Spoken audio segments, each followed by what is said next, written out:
fault that destroyed Fukushima just woke up. For 15 years, it has been reloading in silence, and on March 26th, the exact boundary where the 2011 magnitude 9.0 megathrust terminated, moved. Magnitude 6.5, 12 aftershocks in 11 hours, same subduction zone that produced the 2011 Tōhoku megathrust. And here is what almost nobody is connecting.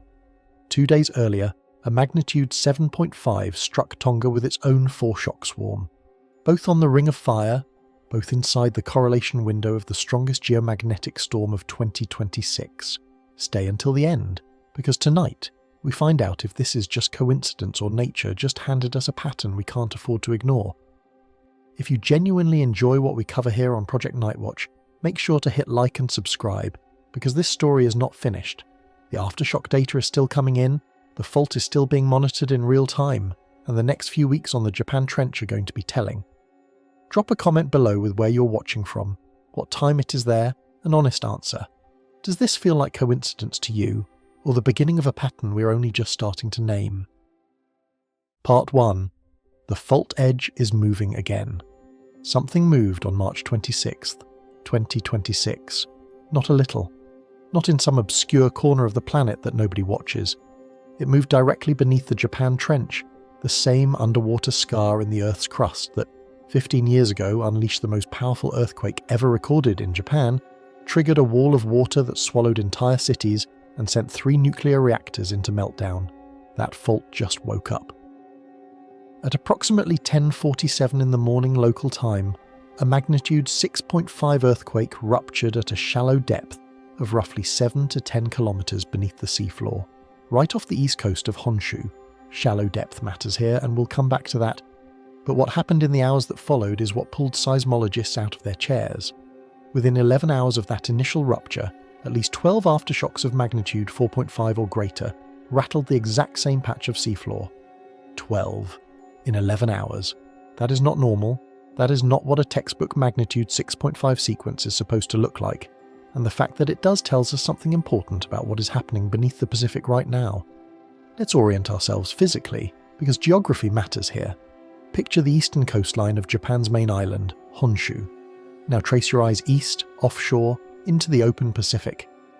The seafloor drops away sharply. We're talking about one of the deepest ocean trenches on the planet, a place where the Pacific plate is being forced underneath the Eurasian plate at a rate of roughly 8 to 9 centimeters per year. That subduction zone is the Japan Trench, and the cluster of earthquakes that fired off on March 26th sits within approximately a 40-kilometer box centered offshore of Uwati Prefecture. Compact, dense, loud. Now here is where the story gets strange, and I want you to hold this image in your mind for the rest of this video. The 2011 Tōhoku earthquake, magnitude 9.0, the 4th largest ever recorded on Earth, ruptured a massive section of the Japan Trench. But it didn't rupture all of it. Earthquakes don't work like light switches. They rip along fault lines, and sometimes they stop. The 2011 rupture terminated, it literally ran out of steam, at a northern boundary located at approximately 39.5 degrees north latitude. And the swarm that erupted on March 26th, 2026, it is clustered almost exactly at that northern termination boundary. This is not where the 2011 earthquake happened. This is where it stopped. And those two things are very, very different. When a rupture terminates, it doesn't leave behind emptiness. It leaves behind stress. Think of it like pushing a book across a table and stopping it suddenly. The energy doesn't vanish. It concentrates at the point where motion ceased. For 15 years, that boundary has been sitting there, loaded, while the Pacific plate kept pressing forward at its usual rate. And now something at that boundary is moving. No tsunami was generated, no major damage was reported. On the surface, this looked like a moderate offshore earthquake, the kind of thing that barely makes international news. But the surface is not where this story lives. The density of this aftershock swarm relative to the size of the main shock is the anomaly that seismologists are paying attention to. Most magnitude 6.5 earthquakes produce a relatively tidy decay pattern, a handful of significant aftershocks, then quiet. What happened here was something different in distribution, something that hints at a fault system that is not simply absorbing stress and moving on. And the question, the one that is genuinely uncomfortably open right now, is whether what we witnessed on March 26th is the system releasing pressure or redistributing it. Part 2. The swarm that doesn't behave like a M6.5.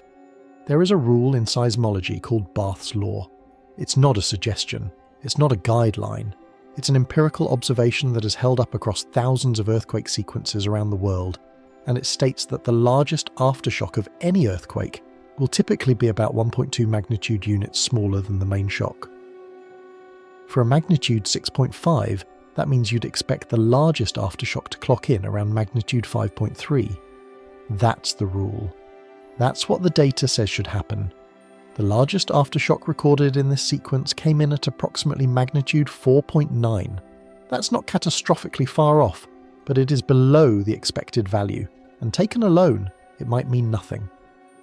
The thing is, it doesn't exist alone. It exists alongside an unusually high total count of magnitude 4.5 and greater events crammed into a remarkably short time window. And that combination, a main aftershock that's smaller than expected, paired with an abnormally large number of smaller events, is not what you see when a fault is simply unloading cleanly. It is what you see when stress is being distributed across multiple fault surfaces rather than concentrating and releasing along one clean rupture plane. There's a concept in structural geology called distributed stress release. Imagine you're bending a metal rod. If the metal is intact and uniform, it bends at one point and eventually snaps cleanly. That's concentrated rupture. Now imagine the rod is full of hairline cracks running in multiple directions. When you bend it, it doesn't snap at one point, it creaks, it shifts, microfractures propagate through multiple paths simultaneously, and the energy bleeds outward through the system in a diffuse, irregular pattern. That's closer to what this swarm looks like. The fault in this region is not behaving like a single locked surface. It is behaving like a fractured matrix under pressure, and the stress is threading through it in ways that are harder to track and harder to predict. There's also a data discrepancy worth flagging. The USGS and the EMSC, the European Mediterranean Seismological Centre, catalogued this swarm with slight differences in event count and timing for some of the smaller aftershocks. That gap isn't a scandal. Catalogue discrepancies are common in rapidly evolving swarm sequences because automated detection algorithms are being tested at their limits when events are stacking this quickly. But the Japan Meteorological Agency, which operates the densest near-field seismic network in this region, likely captured microseismic activity that neither international catalogue fully resolved. In other words, the 12 aftershocks we know about may be an undercount. There may be a much denser fabric of micro-events threading through this boundary that our global network simply didn't have the resolution to catch in real time, and here is why that matters. The 2011 rupture terminated at this boundary. That termination point has been accumulating stress for 15 years. What we may be watching is a fault system that is beginning to crack rather than break. Pressure threading through a zone that has been locked and loaded for a decade and a half, finding release not in one clean rupture, but in dozens of smaller fractures across the boundary. Whether that cracking is stabilizing the system, slowly releasing energy that might otherwise build towards something larger, or whether it represents the early mechanical preparation of a zone approaching failure, is a question that the data on March 26th alone cannot answer. But it is absolutely the right question to be asking right now. Part 3. Depth migration. The quiet warning signal. Before the magnitude, 6.5 struck at shallow depth on March 26th. Something else was happening in this fault system that almost nobody reported on. In the days and weeks preceding the main event, seismic activity in this region showed a subtle but measurable migration pattern from deeper levels in the crust to shallower ones. Events that began registering at depths around 40 to 46 kilometers gradually gave way to activity at intermediate depths, and then to the shallow rupture we saw at 7 to 10 kilometers. That progression, when you map it in time, traces a path upward through the fault system like pressure rising through a column. Now let me be precise about what that means mechanically, because this concept is easy to misunderstand.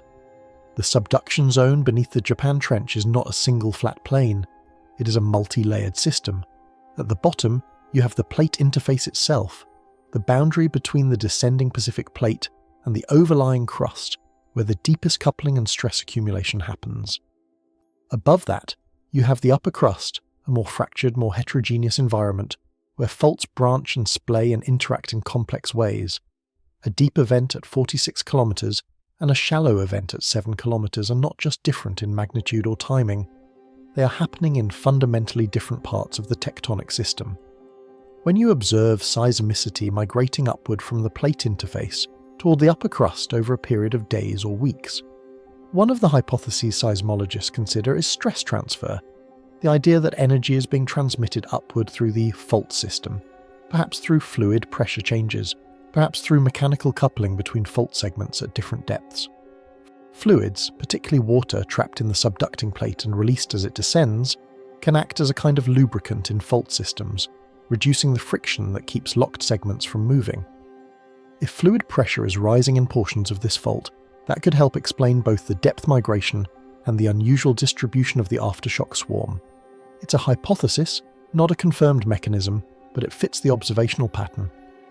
What makes this particular migration pattern worth noting is its rarity in moderate earthquake sequences.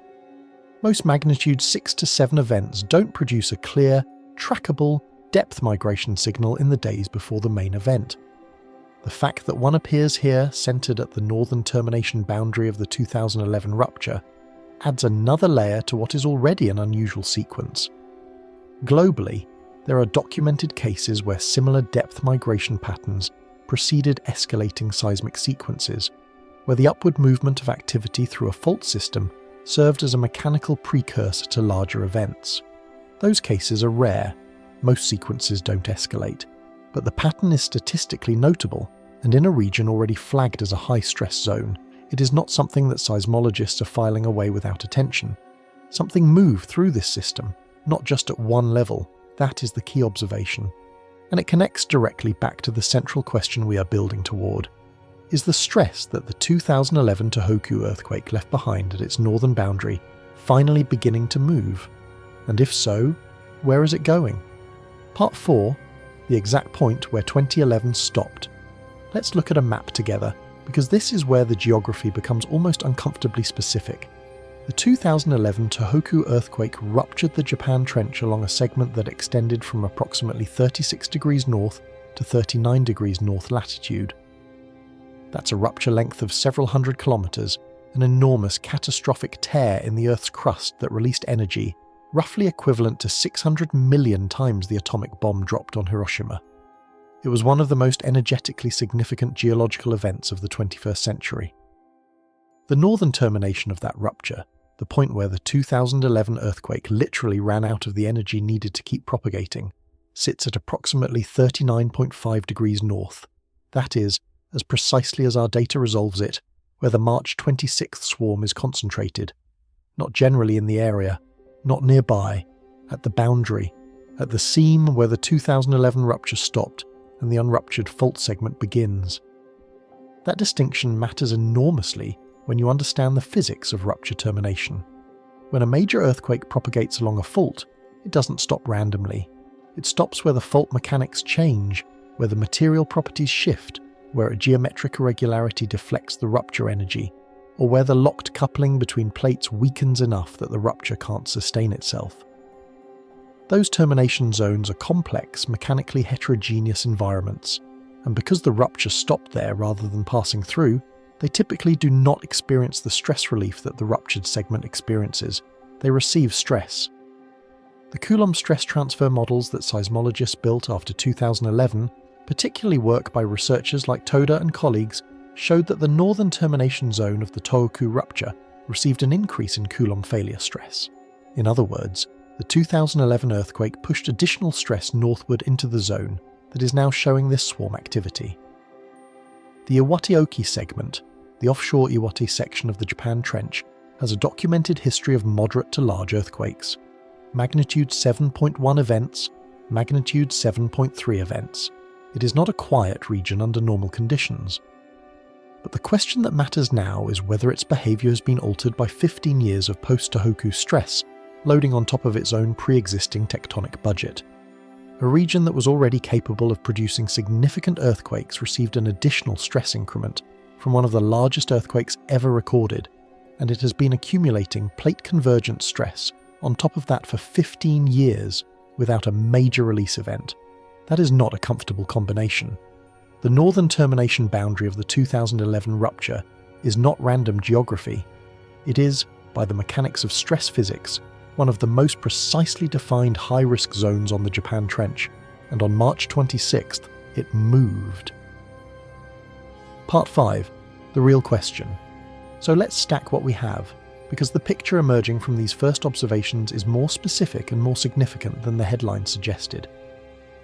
A magnitude 6.5 earthquake struck at shallow depth at the exact northern termination boundary of the 2011 Tōhoku rupture, and produced an aftershock swarm that was denser than expected and distributed in a pattern consistent with fractured fault mechanics, rather than clean rupture release. In the days before the main event, seismic activity migrated upward through the fault system from deeper to shallower crustal levels. The location has been flagged by Coulomb stress models for 15 years as a zone of elevated failure potential, and in the 15 years since 2011, the Pacific plate has continued pressing into the Eurasian plate at roughly 8 to 9 centimeters per year, accumulating somewhere between 1.2 and 1.3 meters of unreleased displacement at the plate interface. That is the anomaly stack. And the central question, the one this entire investigation is built around, is whether the March 26th event represents the beginning of stress release at this boundary, or whether it represents something more troubling, a mechanical reorganization of a zone that is approaching a larger failure threshold. Here's the honest answer right now. We don't know, and anyone who tells you they do is not being straight with you. Earthquake sequences are assessed in hindsight far more confidently than they are in real time, and the window immediately following a swarm like this one is exactly the period during which the data is most ambiguous and the interpretations are most contested. What we do know is that 15 years have passed since the 2011 earthquake redistributed stress across the Japan Trench, 15 years during which the fault has been silently reloading. And the location of this swarm is not a coincidence of geography.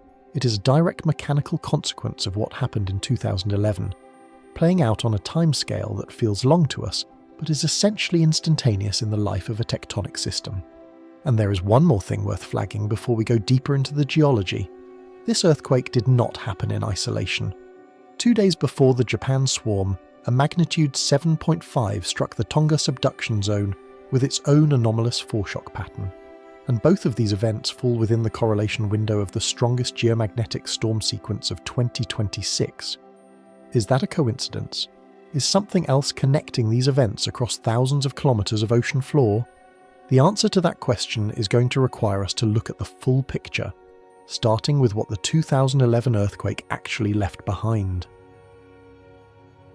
Part 6, 2011, didn't release everything. The 2011 Tōhoku earthquake is the event most people think of as a single, total catastrophe, a moment when the Earth released an enormous amount of stored energy, and then, in some sense, reset. That is not what happened.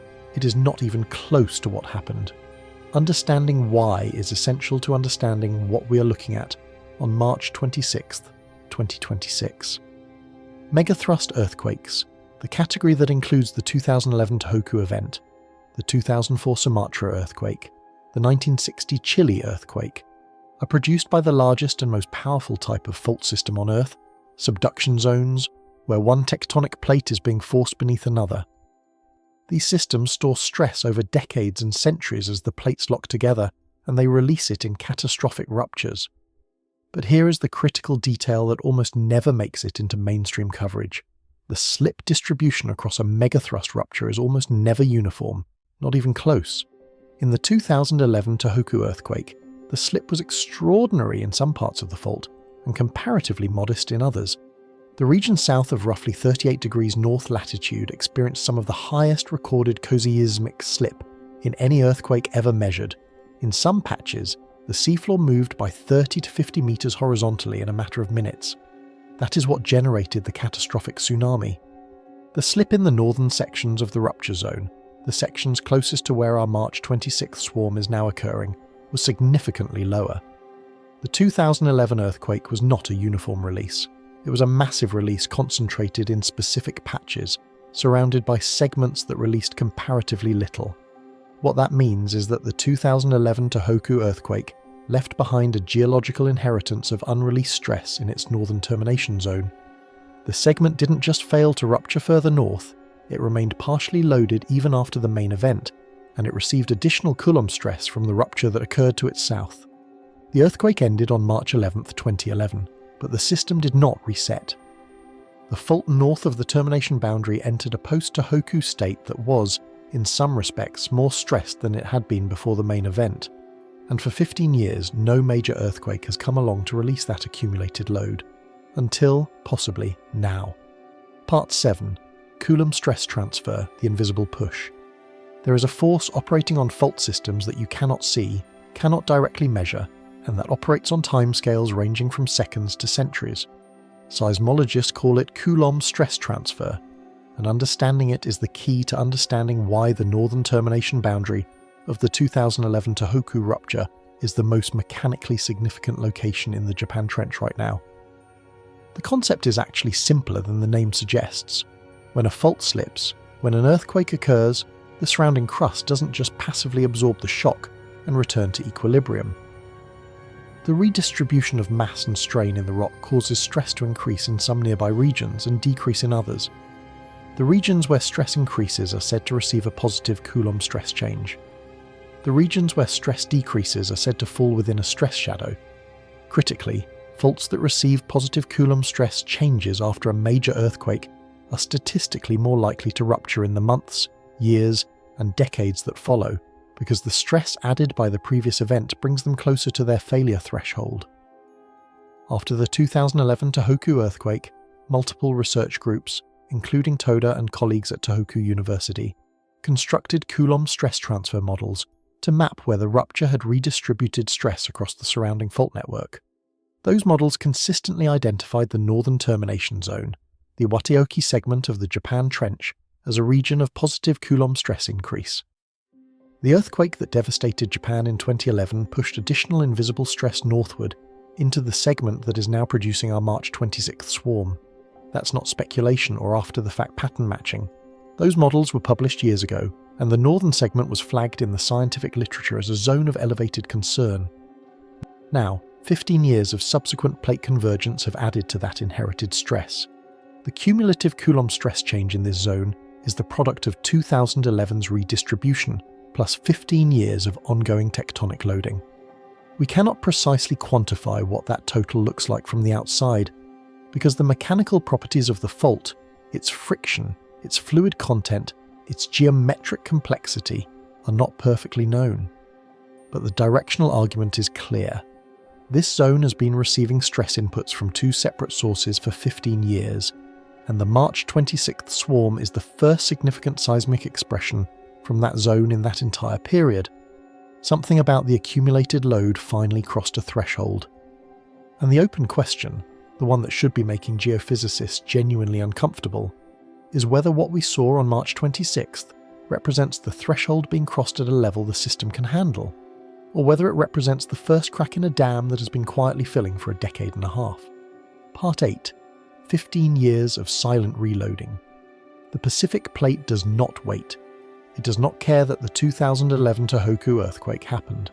It does not care that Fukushima happened, that the tsunami happened, that the human story of that event remains one of the most devastating of the 21st century. The Pacific Plate presses westward and downward beneath Japan at approximately 8 to 9 centimeters per year, every year, regardless of what has occurred above it. That is a physical fact, and its implications for the Japan Trench are blunt. In the 15 years between March 2011 and March 2026, the Pacific Plate has accumulated approximately 1.2 to 1.3 meters of convergence at the plate interface. Not all of that convergence translates directly into elastic strains stored in the locked fault. Some of it is accommodated by slow aseismic creep in portions of the system.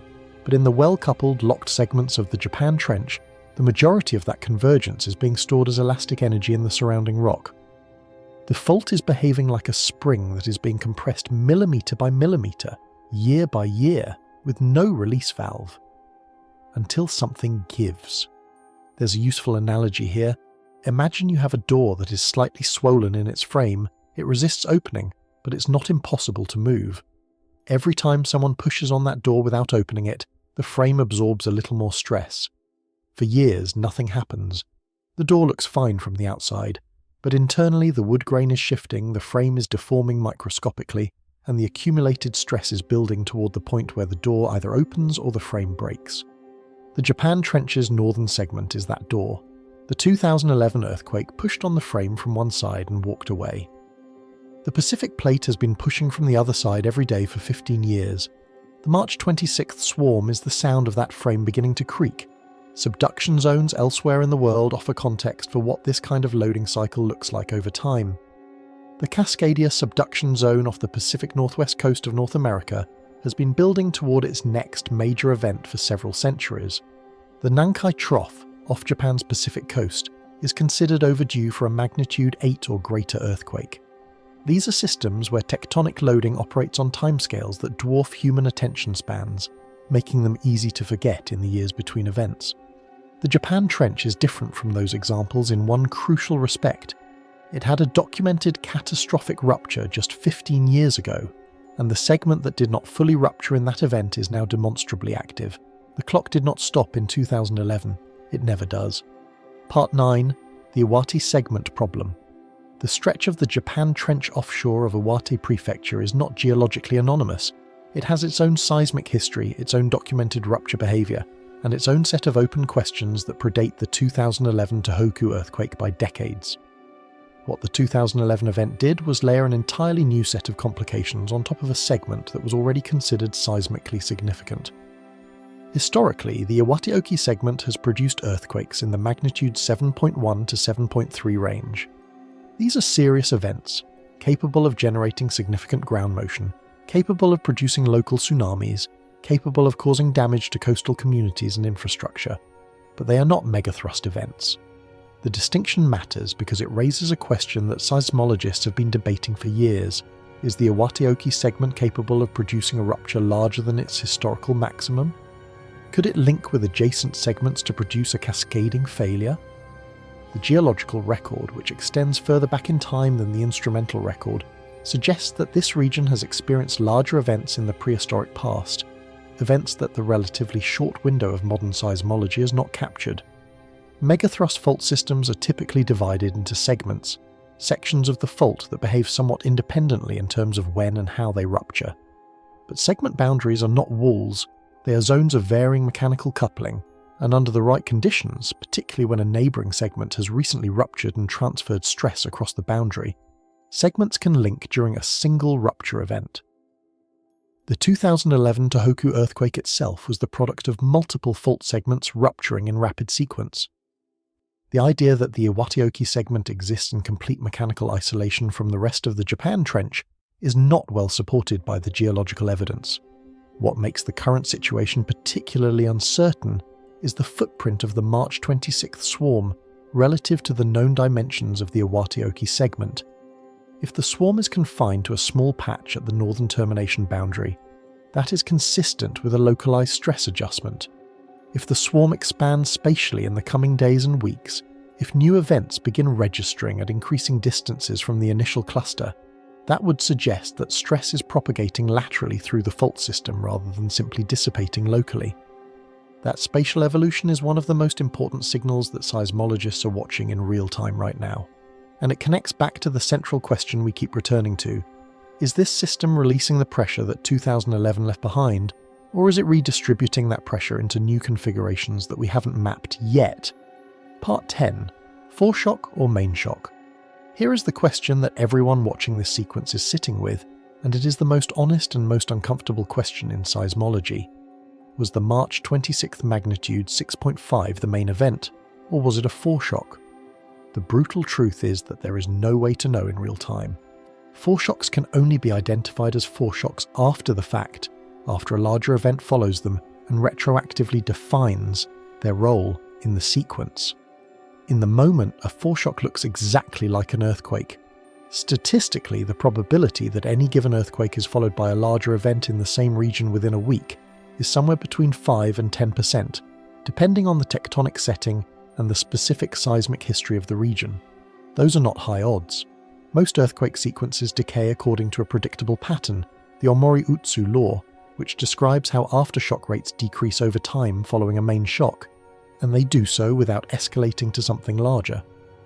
The majority of what we call foreshocks in retrospect were not recognised as elevated risk events at the time, because statistically most sequences don't escalate. But there is a specific precedent that seismologists cannot set aside when they look at this region. March 9th, 2011. 2 days before the magnitude 9.0 Tōhoku earthquake, a magnitude 7.3 earthquake struck almost exactly the same fault system. At the time, it was treated as a significant but standalone event.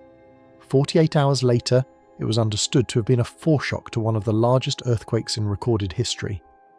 The warning signs were there in the aftershock behaviour of the March 9th event, an unusually dense sequence, anomalous decay patterns, but the pattern was not recognised in time. That is not a criticism of the seismologists who were monitoring the system at that moment.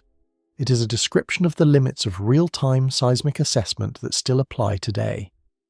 The March 26th swarm shares some structural characteristics with the March 9th 2011 foreshock sequence: shallow depth, unusual aftershock density, location at a mechanically significant boundary. It also differs in important ways. The magnitude is lower, the tectonic context has been altered by 15 years of post-Tōhoku stress evolution, and we have more data and better monitoring tools today than we did in 2011. None of those differences eliminate the possibility of escalation. They simply define the current state of uncertainty, and the time window that matters most, the period in which historical foreshock sequences have escalated into main events, is measured in days to weeks, not months. That window is open right now. Part 11. Tonga, the mirror event. On March 24th, 2026, 48 hours before the Japan swarm, a magnitude 7.5 earthquake ruptured the Tonga subduction zone in the southwestern Pacific. By itself, a magnitude 7.5 in Tonga is not extraordinary. This is one of the most seismically active regions on the planet, where the Pacific plate dives beneath the Australian plate at one of the fastest subduction rates measured anywhere on Earth. Large earthquakes in Tonga are not rare occurrences.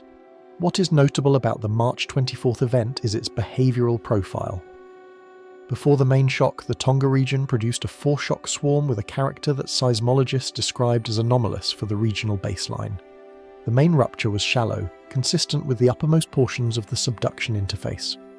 And the aftershock sequence that followed the main shock was, in relative terms, quieter than expected for a magnitude 7.5 event.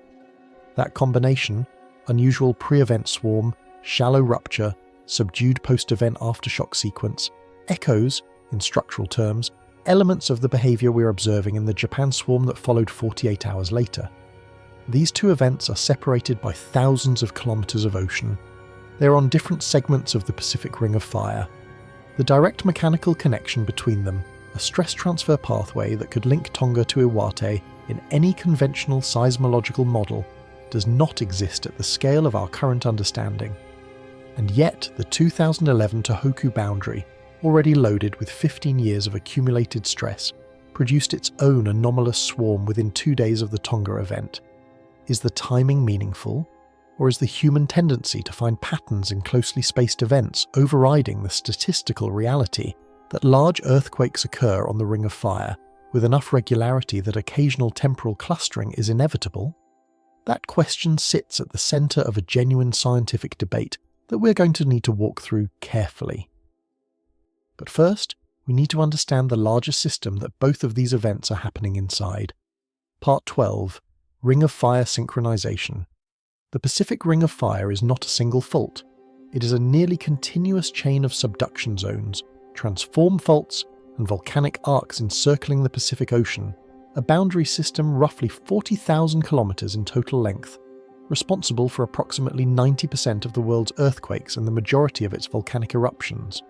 When you describe an earthquake as occurring on the Ring of Fire, you are describing a location within one of the largest and most mechanically complex tectonic boundary systems on Earth.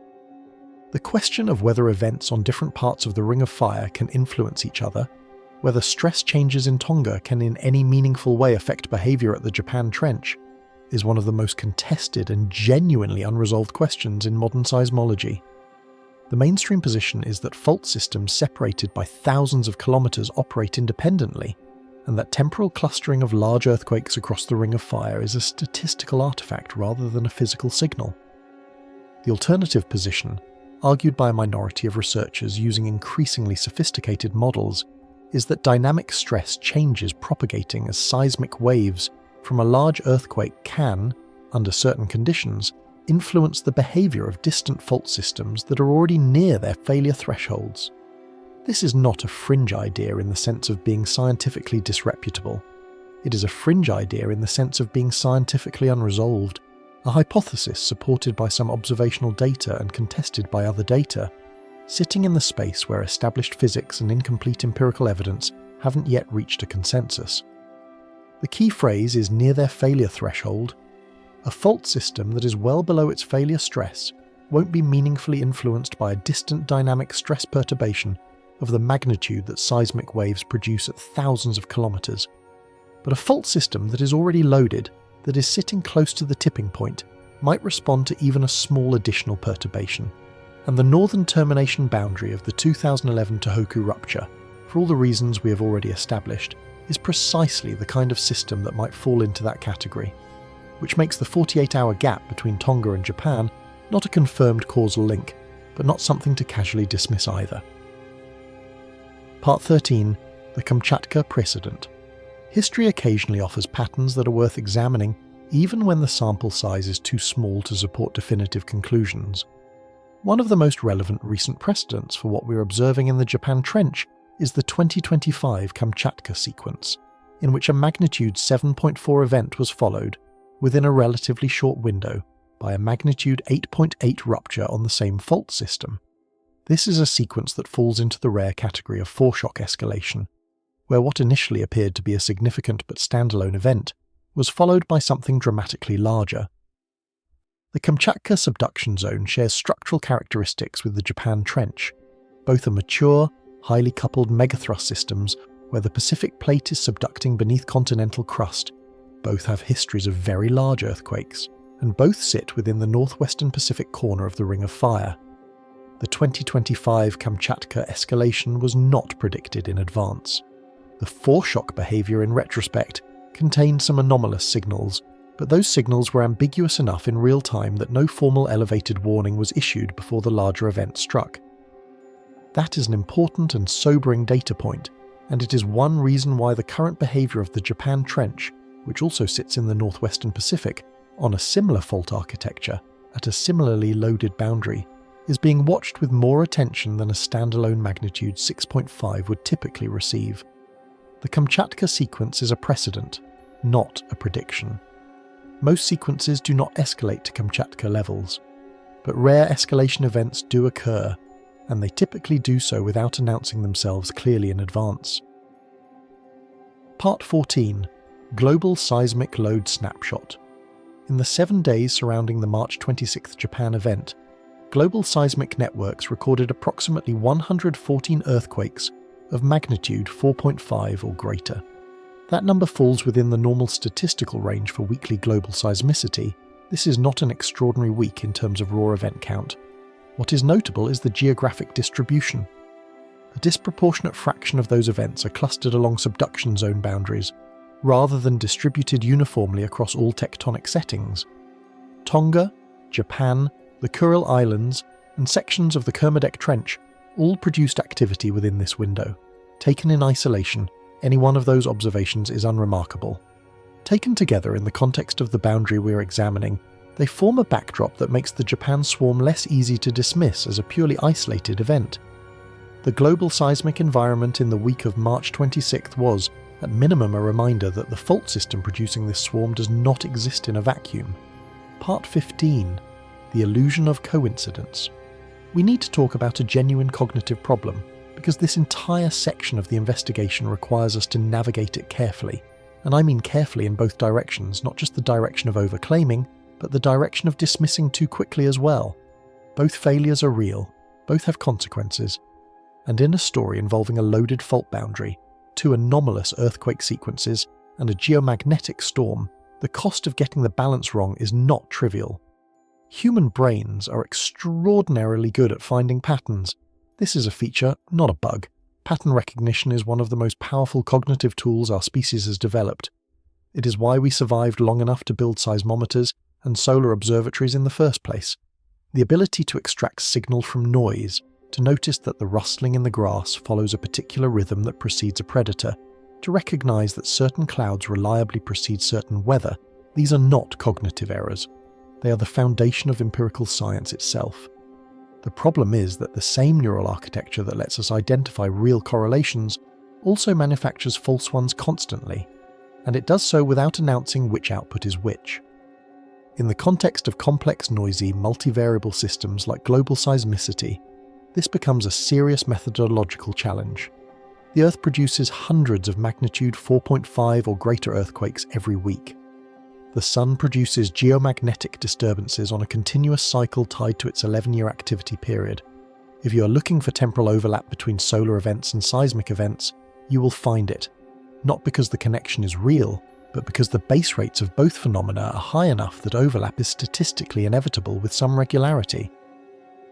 The history of earthquake prediction research is littered with compelling-looking patterns that turned out to be noise, temporal clusters that seemed extraordinary until a larger dataset revealed them to be well within normal statistical variation, correlations that held up in one time window and dissolved in the next. Researchers who published genuinely exciting findings in good faith and watched them fail replication. This is not a fringe problem.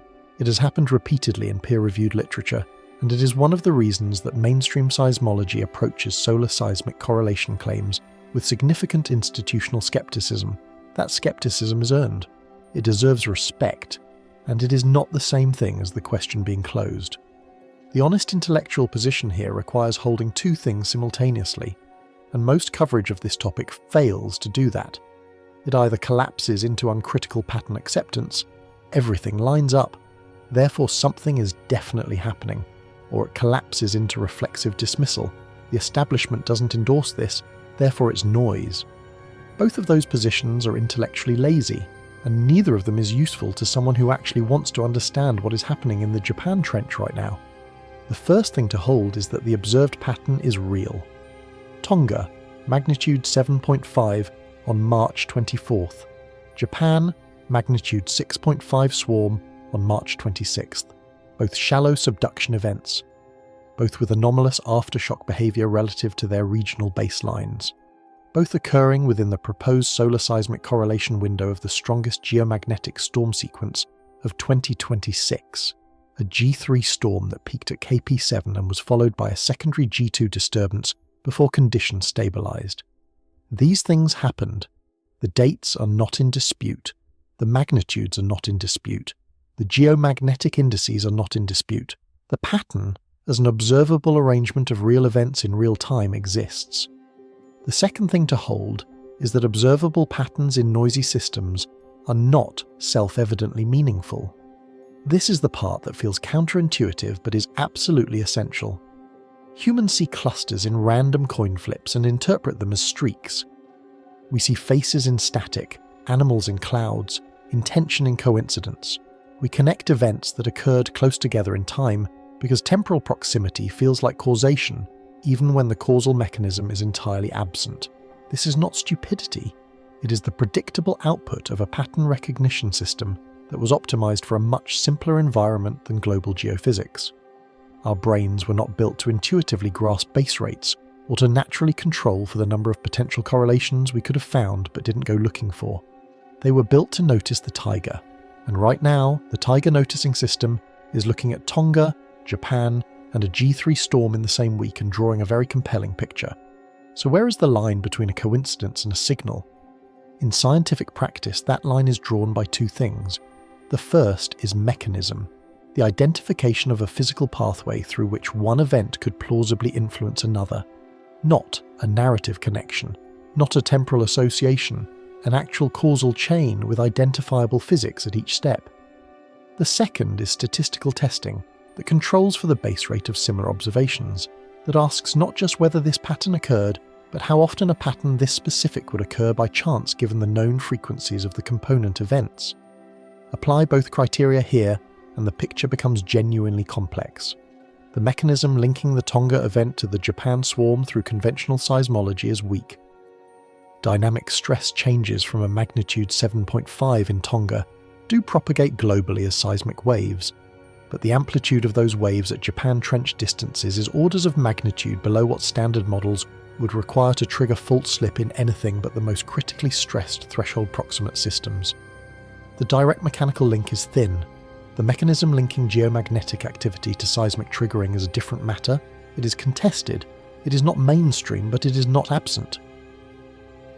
The Kyoto University capacitive coupling model, the documented cases of crustal electromagnetic anomalies preceding seismic events, the statistical studies showing a 2 to 5 day lag between geomagnetic storm peaks and elevated global earthquake rates. These do not constitute proof, but they constitute a physically coherent hypothesis with at least partial observational support. That is categorically different from having no mechanism at all. The statistical picture is similarly ambiguous. Studies examining solar seismic correlations have produced suggestive results that have not been consistently replicated across all datasets and all methodologies. Some analyses find a statistically significant signal, others find nothing above background noise. The disagreement is not primarily about ideology, it is about methodology, about how you define the correlation window, about which earthquake catalogue you use, about how you control for aftershock sequences that could inflate event counts in a narrow time window. These are real methodological disputes that have not been resolved, and the honest characterization of the literature is that it is genuinely unresolved, not that it has been examined and found empty. None of this adds up to a confirmed causal story. The geomagnetic storm did not provably cause the Tonga earthquake or the Japan swarm. The Tonga earthquake did not provably trigger activity at the Japan trench. The pattern, however specific it looks, has not cleared the evidentiary bar required for a causal claim. That is the intellectually honest position, and it is the one this investigation is built on. But here is what it also does not add up to: a clean dismissal. Because underneath the pattern question, underneath the entire debate about whether the solar timing is signal or noise, whether Tonga and Japan are connected or coincidental, there is a fact that requires no correlation argument at all. The northern termination boundary of the 2011 Tōhoku rupture is loaded. It has been loading for 15 years. The Coulomb stress models flagged it years ago. The plate convergence data quantifies the accumulated displacement, and the March 26th swarm confirmed, with real seismic data from real instruments, that this zone is not in a passive stable state. It is active. It is cracking. That conclusion does not depend on the solar hypothesis. It does not depend on the Tonga connection. It stands entirely on the tectonic evidence alone. What the broader pattern does, if it is real, if it survives scrutiny, if the mechanism holds up under continued investigation, is add a timing layer to a hazard that already exists on its own terms. It suggests that the Japan trench's loaded northern boundary may be responsive to external perturbations in ways that conventional models do not fully account for. And that suggestion, sitting on top of 15 years of documented mechanical loading, is a question that deserves rigorous investigation rather than premature closure in either direction. The 2011 rupture termination zone is active. That is confirmed. Whether the pattern surrounding it is signal or noise is still being written, and that investigation requires us to look at one more variable, one that most mainstream earthquake coverage refuses to take seriously, but that a growing body of research suggests we can no longer afford to set aside. Part 16, the March geomagnetic storm sequence. In the days immediately preceding the March 26th Japan earthquake and the March 24th Tonga event, Earth's magnetic environment was undergoing the most intense disturbance recorded so far in 2026. Not a minor fluctuation, not background solar noise, the strongest geomagnetic event of the year, arriving in 2 waves, peaking at levels that pushed auroras to latitudes that almost never see them, and injecting energy into Earth systems in ways that go well beyond what gets reported in the technology and communications news cycle. A G3 geomagnetic storm, rated on a scale where G1 is minor and G5 is extreme, peaked at a KP index of 7. The KP index is a measure of global magnetic field disruption, averaged across ground-based magnetometer stations distributed around the planet. A KP of 7 places this event firmly in the moderate to severe range, not at the ceiling of what the Sun is capable of delivering, but significantly above the threshold where effects on ground-level systems become measurable and meaningful. It was followed, before conditions had fully stabilised, by a secondary G2 storm that extended the disturbance window and kept Earth's magnetosphere in an elevated state for longer than a single-event storm would have. Together, these two geomagnetic events formed the strongest solar terrestrial disturbance sequence of 2026, and they arrived in the days immediately before two of the most seismically significant events recorded on the Pacific Ring of Fire this year. To understand why that timing matters, you need to understand what a geomagnetic storm actually does at the physical level, not the headline level, but the ground level, the rock level, the level that seismologists who study solar seismic interactions are actually concerned with. Geomagnetic storms are initiated when coronal mass ejections reach Earth. A coronal mass ejection is exactly what it sounds like, a massive eruption of magnetized plasma from the Sun's outer atmosphere, launched into space at speeds that can range from several hundred to several thousand kilometers per second. When that plasma cloud intersects Earth's orbit and collides with our magnetosphere, it compresses the sunward side of the magnetic field and stretches the night side, driving electrical currents through the upper atmosphere in a system called the magnetospheric ring current. Those currents fluctuate, they change direction, they pulse with varying intensity over the hours and days of the storm's duration. And through a process called electromagnetic induction, the same fundamental physics that makes electric generators work, those fluctuating currents in the upper atmosphere induce secondary electrical currents in anything conductive at ground level: power lines, pipelines, and the conductive rock of the Earth's crust. This is the part that almost never makes it into geomagnetic storm coverage, because the effects on power grids and satellites are economically significant and easy to explain, while the effects on rock are subtle, disputed, and require a level of geophysical nuance that does not fit neatly into a two-paragraph news story. But the physics is not exotic. Electromagnetic induction in crustal rock is a documented, measurable phenomenon. The currents induced by geomagnetic storms flow through the crust, along pathways determined by the conductivity structure of the rock, and fault zones, with their fractured architecture, their fluid content, and their juxtaposition of different rock types, are among the most electrically heterogeneous environments in the crust. They are, in a purely physical sense, the places where electromagnetically induced crustal currents behave in the most complex and least predictable ways.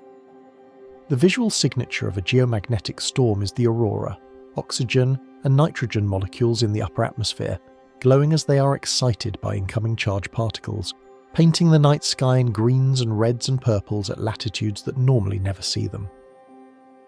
During the peak of the March 2026 G3 storm, auroral displays were reported at latitudes well into the mid-latitudes of both hemispheres. That is the part people photograph and post and find beautiful. The physical signature at ground level is less photogenic but more geophysically consequential, fluctuating telluric currents threading through the conductive layers of the crust, interacting with fault systems in ways that are only beginning to be systematically studied. Most mainstream discussion of geomagnetic storms stays entirely within the technology impact framework. Grid operators monitor KP indices and prepare for induced current surges. Satellite operators adjust orbital parameters. Radio communication managers issue propagation warnings. The idea that the same storm driving those effects might simultaneously be interacting with stressed fault systems is treated, in most mainstream geoscience communication, as a separate and considerably more speculative category of claim.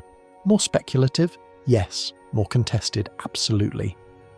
But in the context of what we are observing at the Japan Trench right now, a fault boundary that has been confirmed as active, loaded, and behaviourally anomalous, the relevance of that speculative category is not something that responsible investigation can simply set aside.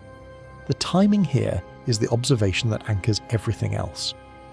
The G3 storm peaked approximately 2 to 5 days before both the Tonga magnitude 7.5 on March 24th and the Japan magnitude 6.5 swarm on March 26th. That lag window, 2 to 5 days between geomagnetic storm peak and elevated seismic activity, is not a number pulled from the air. It appears with notable consistency in the small but growing body of peer-reviewed literature on solar seismic correlations. Multiple independent research groups working with different earthquake catalogues, different time periods, and different statistical methodologies have identified this approximate lag window as the period of elevated seismic response following significant geomagnetic disturbances. The consistency of the window across independent studies is one of the more difficult features of this literature to dismiss as pure noise, even among researchers who remain skeptical of a causal link. The proposed physical basis for the lag is connected to the mechanism we will examine in more detail shortly. The idea that electromagnetically induced changes in crustal fluid pressure take time to propagate through the fault system before reaching levels that could influence fault stability. This is not an instantaneous effect. The storm arrives, the induced currents begin flowing, and the physical consequences in the fault zone develop over a window of hours to days as fluid pressures adjust and stress conditions evolve at depth. Whether that proposed mechanism is correct is a question that the current literature has not definitively resolved, but the existence of a proposed physical mechanism, even a contested one, distinguishes the solar seismic correlation hypothesis from pure numerology. There is at least a coherent physical story being told, even if the experimental confirmation of that story remains incomplete. What makes the March 2026 case particularly difficult to dismiss without examination is the specificity of the alignment. This was not a minor G1 storm that one could find, overlapping with significant earthquakes simply by searching broadly enough, across a long enough time window. This was the strongest geomagnetic disturbance of the year, a named, catalogued, internationally monitored event that infrastructure operators were actively managing, and it peaked within the proposed correlation window of two seismic events that are themselves anomalous by the standards of their respective fault systems. The Japan swarm's unusual density and boundary location, the Tonga event's anomalous foreshock behaviour. Neither of those seismic observations is explained by the solar hypothesis. But the question of why both systems expressed anomalous behaviour in the same narrow time window, a window that opens directly after the most significant geomagnetic disturbance of 2026, is a question that the data places in front of us whether we are comfortable with it or not. There is also the broader solar cycle context worth noting.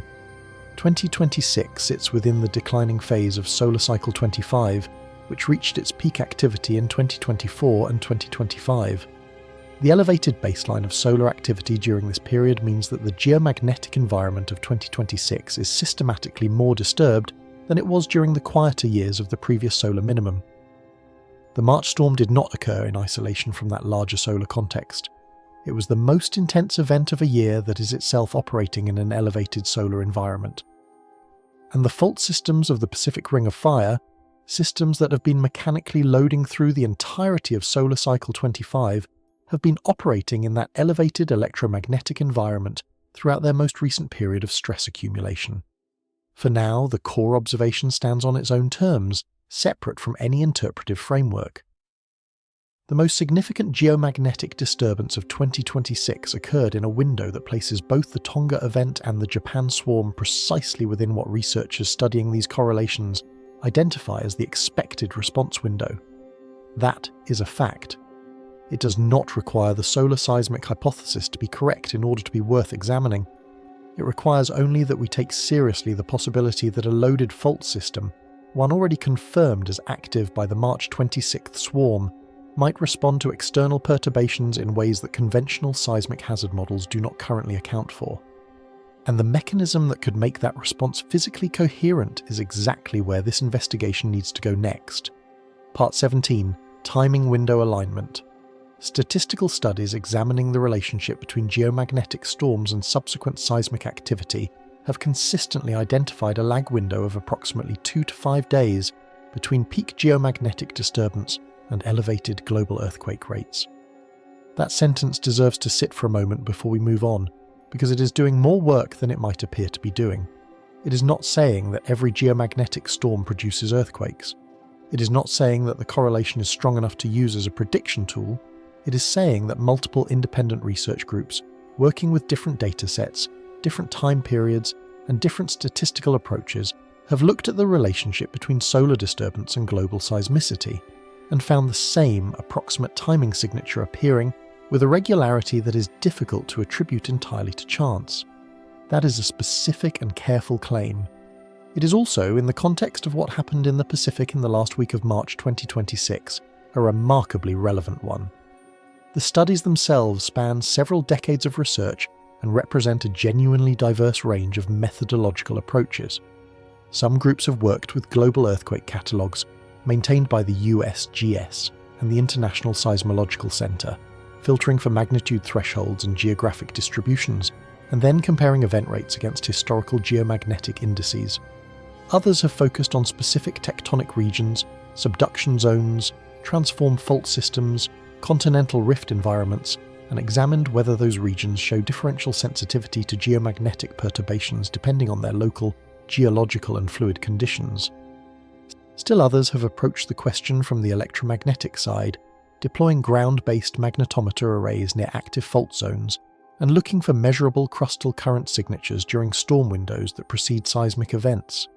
The methodologies are different, the datasets are different, the geographic focuses are different, and yet the 2 to 5 day lag window keeps appearing. This does not mean the studies are without serious criticism. They are not. The challenge of controlling for base rate seismicity in a noisy global dataset is one of the most genuinely difficult problems in this research area, and it has tripped up more than one published correlation. The Earth produces earthquakes continuously. Geomagnetic storms occur with enough regularity during active solar periods that finding temporal overlap between storms and earthquakes is, to some degree, statistically inevitable if your search window is wide enough and your magnitude threshold is low enough. Several correlations that generated significant attention when first published have failed to hold up when independent groups applied more rigorous controls or extended the analysis to longer time periods. The replication problem in this literature is real, and it is one of the primary reasons that mainstream seismology has not incorporated solar activity into its hazard assessment frameworks. But failed replication is not the same as universal failure. The studies that have survived methodological scrutiny, the ones that use pre-registered analysis protocols, that controlled carefully for aftershock inflation of event counts, that tested their correlation against randomly shuffled storm catalogues to establish a genuine null hypothesis baseline, those studies have not uniformly found nothing. Some of them have found a signal, not a large signal, not a signal that dominates the seismic hazard picture or that could support reliable short-term earthquake forecasting, but a signal that, in the language of statistics, clears the threshold of being more likely to be real than to be a product of random variation. That is the current honest state of the literature, contested, unresolved, but not empty. In the March 2026 case, the alignment is specific enough to demand examination on its own terms. The G3 storm peaked, and the Tonga magnitude 7.5 struck within approximately 2 days of that peak. The Japan magnitude 6.5 swarm followed within 4 days of the storm peak.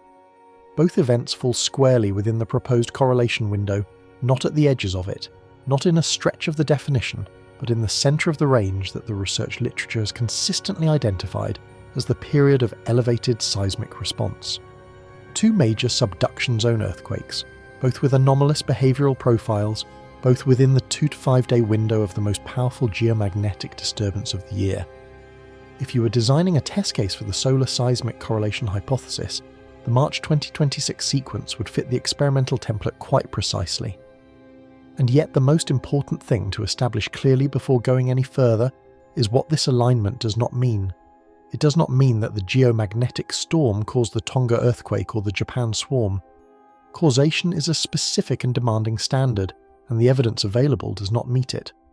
The Japan Trench's northern termination boundary was already identified as a high-stress zone years before the March 2026 storm occurred. The Coulomb stress models flagging the Iwate-Oki segment as a zone of elevated failure potential were published in the years following 2011, long before this particular solar cycle entered its active phase. The northern boundary of the Tōhoku rupture was loaded with 15 years of tectonic stress, approximately 1.2 to 1.3 meters of accumulated plate convergence, regardless of what was happening in Earth's magnetosphere on any given day. The Pacific Plate does not check the KP index before deciding how many centimeters to press forward each year. The hazard at this boundary was not created by the solar storm. It was created by the inexorable mechanics of plate tectonics operating over 15 years of post-Tōhoku reloading. So the question is not whether the storm created the hazard, It did not. The question is considerably more specific and considerably more interesting. Could a geomagnetic perturbation, interacting with an already critically stressed fault system that was sitting near its failure threshold, have contributed to the timing of the stress release that produced the March 26th swarm? That is the trigger versus cause distinction, and it is one of the most important conceptual boundaries in this entire investigation. A trigger is not a cause. These two words are used interchangeably in casual conversation, and they should not be, because in physical systems they describe fundamentally different things. A cause creates a condition. A trigger activates a condition that already exists. The snow accumulating on a mountain slope over weeks of winter storms is the cause of the avalanche hazard. The sound wave from a passing aircraft that initiates the slide is the trigger. Remove the snow, and no sound wave produces an avalanche. Remove the sound wave and the snow still comes down eventually, perhaps in the next wind event, perhaps in the next temperature fluctuation, perhaps under its own accumulated weight when it finally exceeds the friction holding it in place. The trigger influences timing. The cause determines whether the hazard exists at all. Applied to the Japan Trench, this distinction reframes the solar hypothesis entirely. The northern termination boundary of the 2011 rupture was going to produce seismic activity. The only question was when. The accumulated tectonic stress, the Coulomb stress inheritance from 2011, the 15 years of plate convergence loading, these are the causes of whatever seismic expression eventually occurs at that boundary. If the geomagnetic storm played any role in the March 26 sequence, and that remains genuinely uncertain, its role was in the timing column, not the causation column. It may have nudged a system that was already at the edge of its failure envelope across the threshold at this particular moment, rather than some other moment weeks or months from now. Or it may have had no influence whatsoever, and the timing is a coincidence that the 2 to 5 day lag literature makes look more significant than it is. The honest answer is that we cannot distinguish between those two possibilities with the data currently available. What we can say is that the trigger hypothesis is physically coherent in a way that the causation hypothesis is not, and that the distinction between them matters enormously for how this observation should be interpreted and communicated. A storm that triggers a fault that was already primed is a very different story from a storm that creates seismic hazard where none existed. The first is a timing question layered on top of a pre-existing mechanical problem. The second would require overturning fundamental principles of seismology. The first is worth investigating seriously. The second is not supported by any credible evidence. And the mechanism that could make the trigger hypothesis physically coherent, the actual physical pathway through which electromagnetic energy from a geomagnetic storm could interact with fluid pressures and friction conditions on a critically stressed fault surface, is exactly where this investigation needs to go next. Because without a mechanism, a correlation is just a number. And what the Kyoto University Research Group has been quietly building for the past several years is something considerably more specific than a number. Part 18. The Kyoto Capacitive Coupling Model. Kyoto University researchers have published work outlining a mechanism they describe as electromagnetic stress modulation, a proposed pathway through which geomagnetic disturbances could influence stress conditions in fault zones. Before we walk through what that mechanism actually proposes, it is worth establishing why the Kyoto Group's work deserves serious attention rather than the reflexive dismissal that solar seismic hypotheses typically receive in mainstream geoscience communication. The researchers involved are not fringe figures publishing in predatory journals. They are working within established academic institutions using peer-reviewed publication channels and engaging directly with the methodological criticisms that have been levelled at this research area. The model they have developed is not simple, and it exists at the genuine frontier of both seismology and geophysics, which means it is neither well established enough to be textbook material, nor definitively disproven enough to be set aside. It occupies the uncomfortable middle ground where the most interesting science tends to live.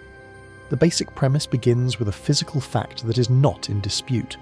Geomagnetic storms drive fluctuating electrical currents through the conductive rock of the Earth's crust. This is not a hypothesis. It is a measured, documented phenomenon called telluric current induction, and it is the same process that causes geomagnetically induced currents in power grid infrastructure during major storm events. When the magnetosphere is disturbed by a coronal mass ejection, the time-varying magnetic field at Earth's surface induces electrical currents in any conductive material, and the crust, while not uniformly conductive, contains enough conductive pathways through saline fluids, metallic minerals, and graphitic fault zone materials to carry measurable induced currents during significant geomagnetic disturbances. Grid operators know this. Pipeline engineers know this. The physical effect is real and measurable. What the Kyoto Group is proposing is that the same induced currents that threaten power infrastructure also interact with fault zone mechanics in ways that have not been adequately studied. The interaction becomes complex and potentially mechanically significant because fault zones are not electrically uniform environments. They are among the most electrically heterogeneous structures in the crust. A mature fault zone like the segments of the Japan Trench contains highly fractured rock with permeability structures that channel fluid flow along preferred pathways. It contains juxtaposed rock types with dramatically different electrical conductivities. Some sections of fault gouge are highly conductive due to clay mineral content and saline pore fluids, while adjacent sections of intact host rock may be orders of magnitude more resistive. It contains fluid-filled fracture networks at multiple scales, from microscopic grain boundary films to meter-scale open fractures that serve as conduits for pressurized water derived from the subducting plate. This structural and compositional complexity means that when an externally induced electrical current flows through a fault zone, it does not flow uniformly. It concentrates in conductive pathways, it encounters resistive barriers, and at the interfaces between high conductivity and low conductivity zones, something physically interesting happens. The proposed mechanism centers on a process the Kyoto Group calls capacitive coupling. In electrical engineering, a capacitor is a device that stores electrical energy in the electric field between two conductive surfaces separated by an insulating material.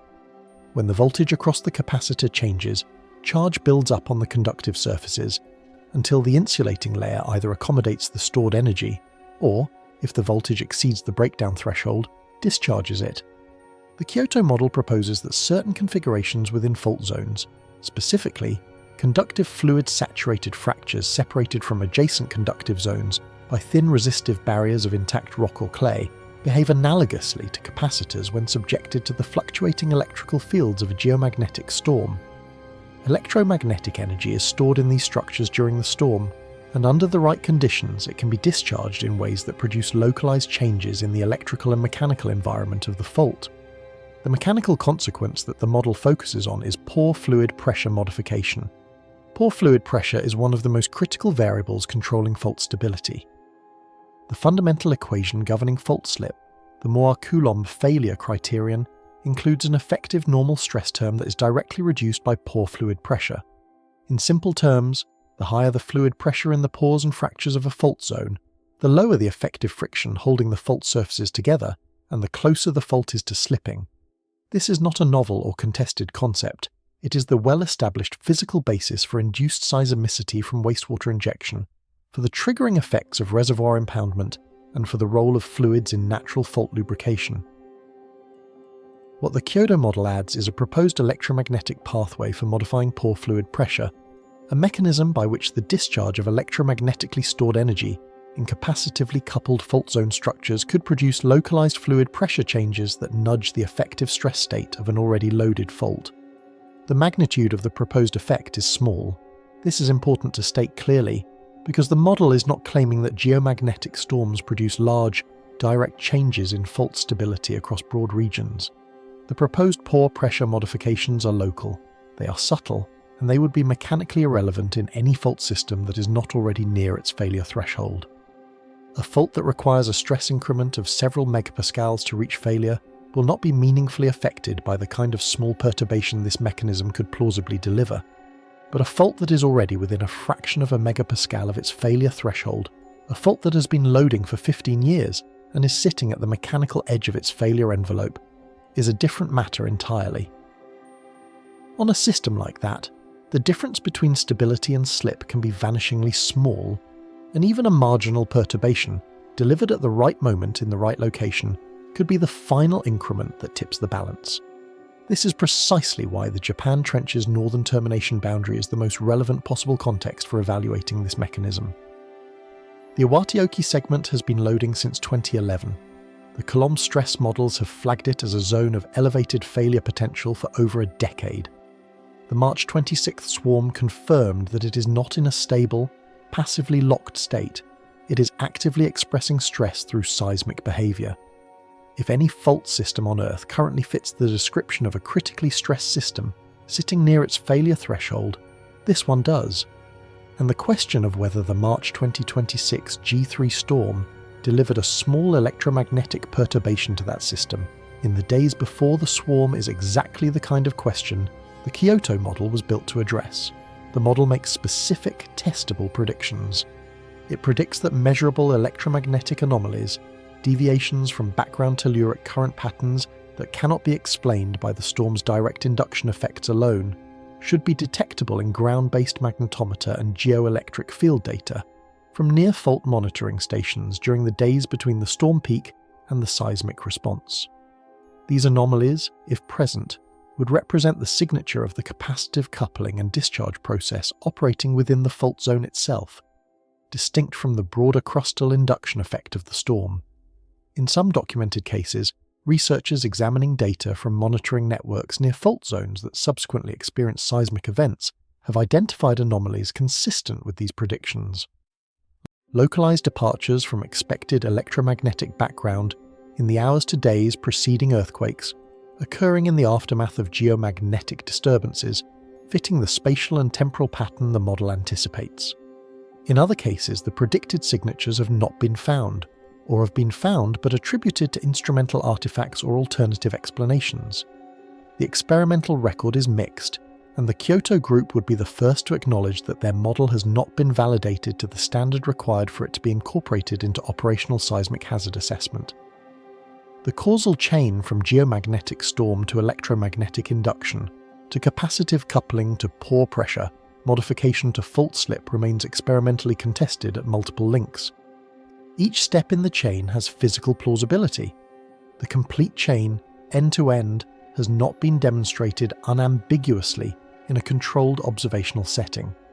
What is clear is that the Kyoto group's work represents the most physically developed attempt to build a coherent mechanism for a correlation that observational data has been hinting at for decades.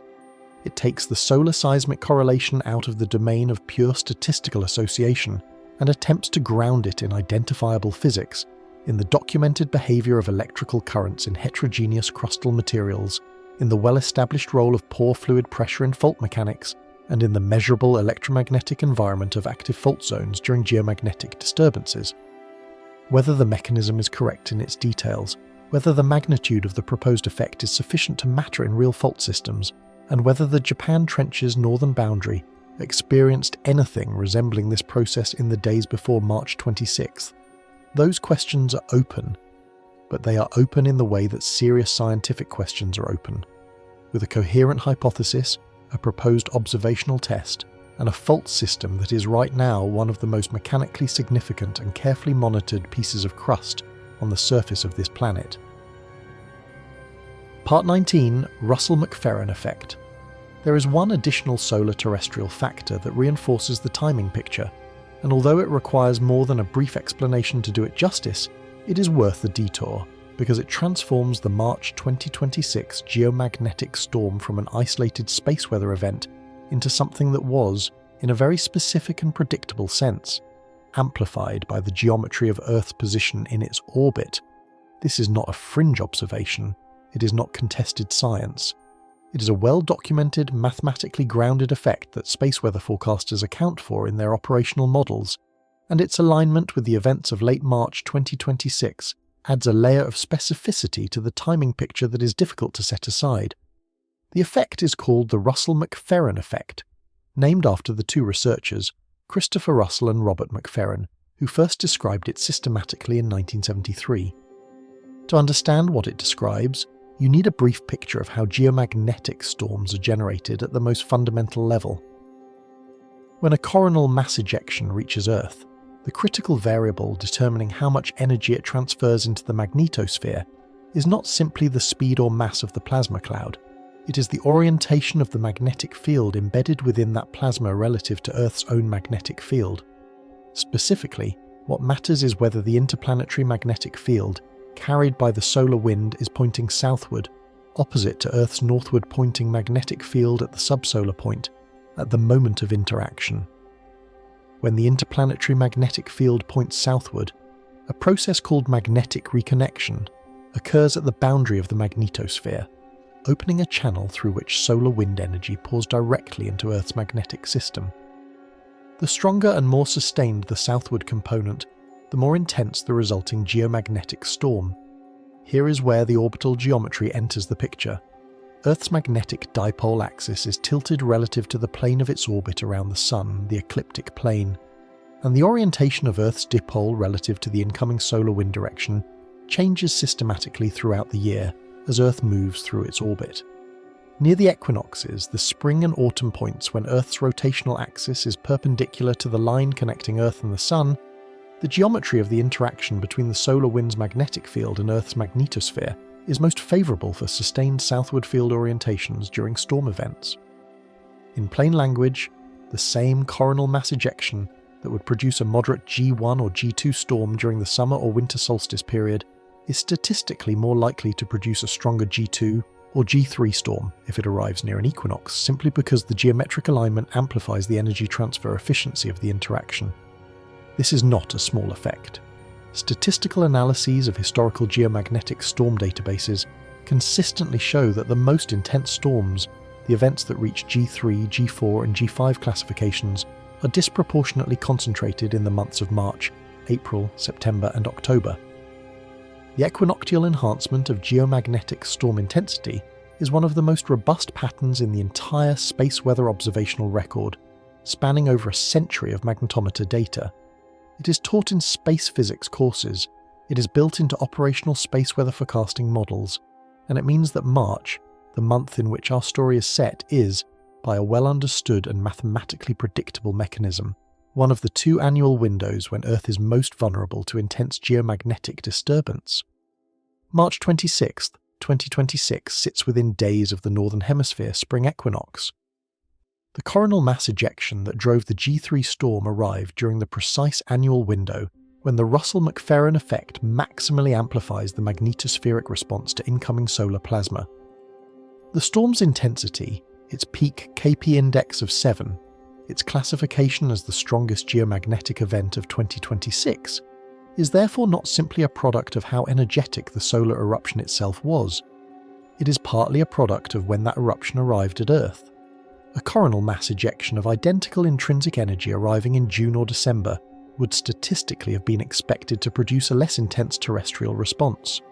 The equinox geometry turned what might have been a moderate storm into the most significant solar terrestrial disturbance of the year. That distinction matters for the broader narrative we're building, because it means the exceptional intensity of the March 2026 storm, the feature that places it at the top of the year's geomagnetic event catalogue and makes it the most plausible candidate for any solar seismic interaction hypothesis, was itself predictable from the calendar. The Russell-McPherron effect did not require an unusually powerful solar eruption to produce an unusually intense terrestrial storm. It required an ordinary to moderate eruption arriving at the right time of year. And the right time of year is, almost exactly, the time when the northern termination boundary of the 2011 Tōhoku rupture was producing its most anomalous seismic behaviour in 15 years. There is a layered quality to this alignment that is worth making explicit. The Japan Trench's northern segment is loaded with accumulated tectonic stress that is the base condition, established independently of anything happening in the solar system. The Pacific Ring of Fire produced two anomalous subduction zone earthquakes within 48 hours of each other. That is the seismic observation, established independently of the space weather context. A G3 geomagnetic storm peaked in the days before both events.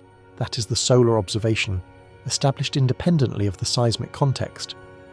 And the Russell-McPherron effect explains why that storm was as intense as it was at that particular time of year. That is the orbital mechanics context, established independently of any of the other three components. 4 independent lines of observation, each with its own physical basis, converging on the same narrow window in late March 2026, each one individually explicable without reference to the others, together forming a picture that is either an extraordinary coincidence or a demonstration of how multiple physical systems, tectonic, solar, orbital, can align to produce conditions that are more consequential than any single component would suggest. It is worth being precise about what the Russell-McPherron effect does and does not add to this picture. What it adds is a mechanistic explanation for why the March storm was as powerful as it was. It removes the storm's exceptional intensity from the category of random solar luck and places it in the category of predictable seasonal amplification. If the solar seismic correlation hypothesis has any validity, then the equinoctial enhancement of storm intensity means that late March and late September are the periods when any electromagnetically sensitive fault system near its failure threshold would be most likely to respond to solar perturbations. Not because the Sun is doing anything special during those windows, because the geometry of Earth's orbit is making Earth's magnetosphere maximally receptive to whatever the Sun happens to send. The fault does not know what month it is. But the intensity of the geomagnetic perturbation it receives, if it receives one at all, is partly determined by what month it is. What the Russell-McPherron effect does not add is direct evidence that the storm triggered the seismic events. The orbital geometry explains the storm's intensity. It does not explain why two specific fault systems chose this specific window to produce anomalous seismic behavior. That explanation, if one exists beyond coincidence, still requires the full chain we have been building throughout this investigation: the tectonic loading, the Coulomb stress inheritance, the proposed electromagnetic stress modulation mechanism, the pore pressure pathway. The Russell-McPherron effect is the final thread in the timing picture, not the explanation for the seismic behavior itself. But timing, in a loaded fault system, is not a trivial variable. A fault that is going to rupture eventually will rupture at some specific moment, triggered by some specific final perturbation, whether that perturbation is a distant earthquake's passing seismic waves, a change in crustal fluid pressure driven by rainfall or tidal loading, or an electromagnetically induced stress change during a geomagnetically active period.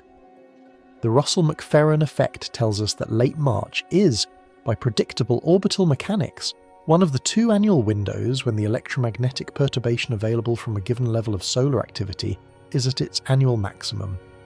The Japan Trench's northern boundary was loaded. The storm was amplified by equinoctial geometry into the most intense disturbance of the year, and two subduction zone systems produced anomalous seismic behavior within the proposed correlation window. Individually, each of these threads can be examined and contextualized, and, if one is sufficiently motivated, set aside. Collectively, they form a pattern that has accumulated enough specific, independently grounded components that setting it aside requires more intellectual effort than examining it carefully. It is one more thread in a picture that individually might be dismissed, and collectively demands the kind of serious, methodologically rigorous investigation that this fault boundary and the 15 years of mechanical history it carries has always deserved. Part 20. Trigger versus cause, a critical distinction.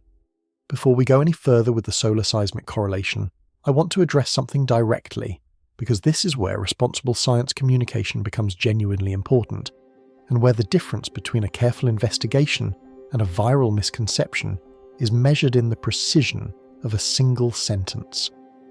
The claim that geomagnetic storms cause earthquakes is not what I am making. It is not what the Kyoto University researchers are making. It is not what the statistical studies examining the 2 to 5 day lag window are making. And it is emphatically not what the observational data from the March 2026 sequence supports.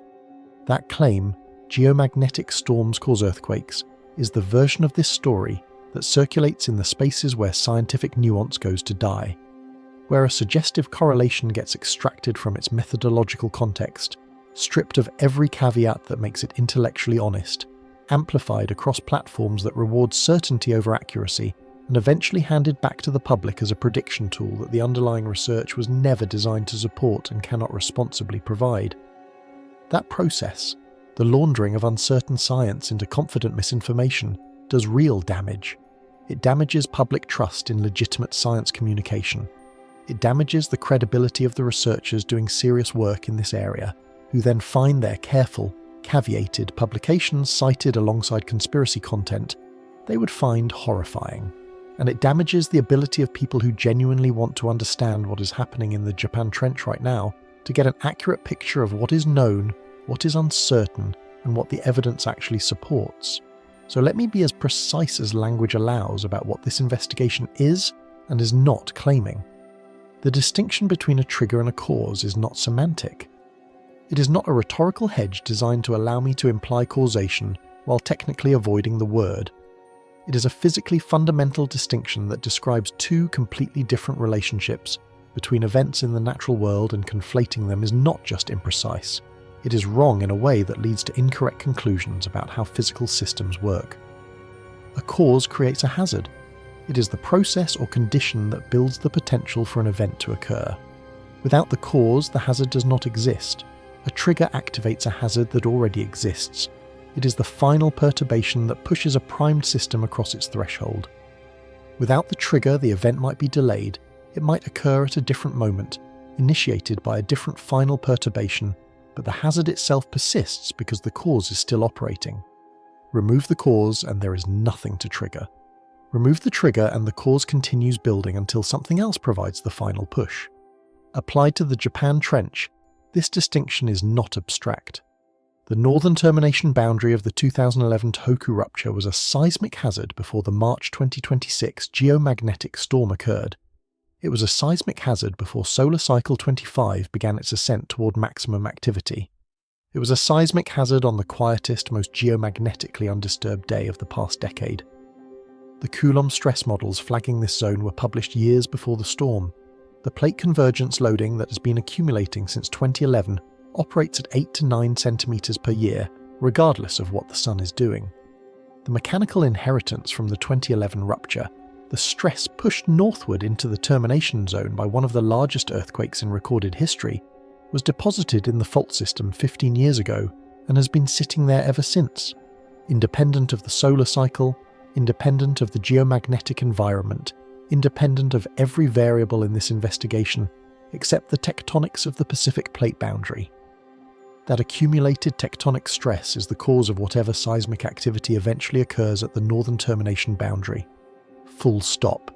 The geomagnetic storm, if it played any role at all, and that remains genuinely uncertain, as everything in this investigation has been careful to establish, could at most have influenced the timing of stress release in a system that was already primed to release stress on its own schedule.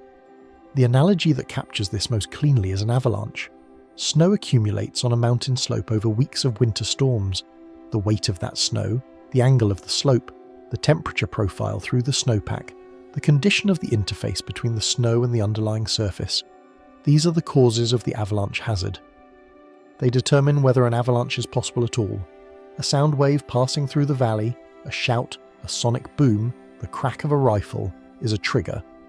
It is a small perturbation delivered to a system that is already at or near its failure threshold, and under the right conditions it can initiate the slide that the accumulated snow is already primed to produce.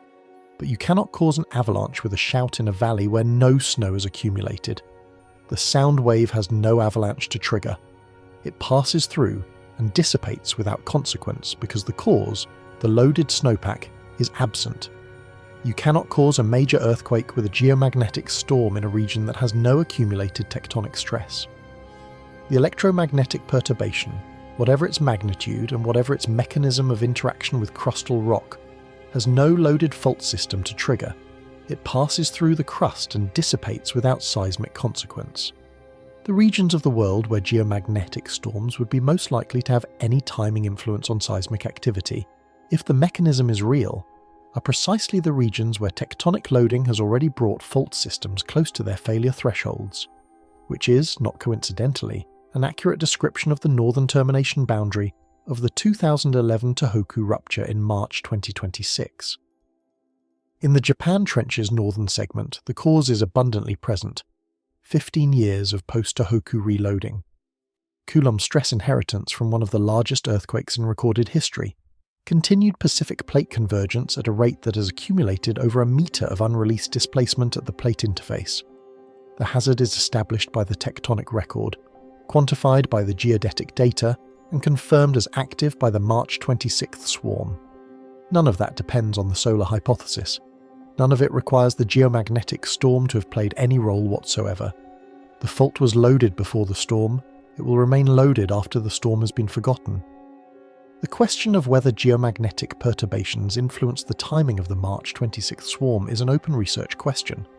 It is worth investigating because the mechanism proposed by the Kyoto Group is physically coherent, because the 2 to 5 day lag pattern has appeared with notable consistency across independent studies, because the Russell-McFerran effect provides a principled explanation for why the equinox window would amplify any such effect, and because the Japan Trench boundary is precisely the kind of critically stressed system where even a marginal perturbation could theoretically influence timing. All of those things are true, and none of them constitute proof. The question is open. Responsible communication requires saying so, and meaning it.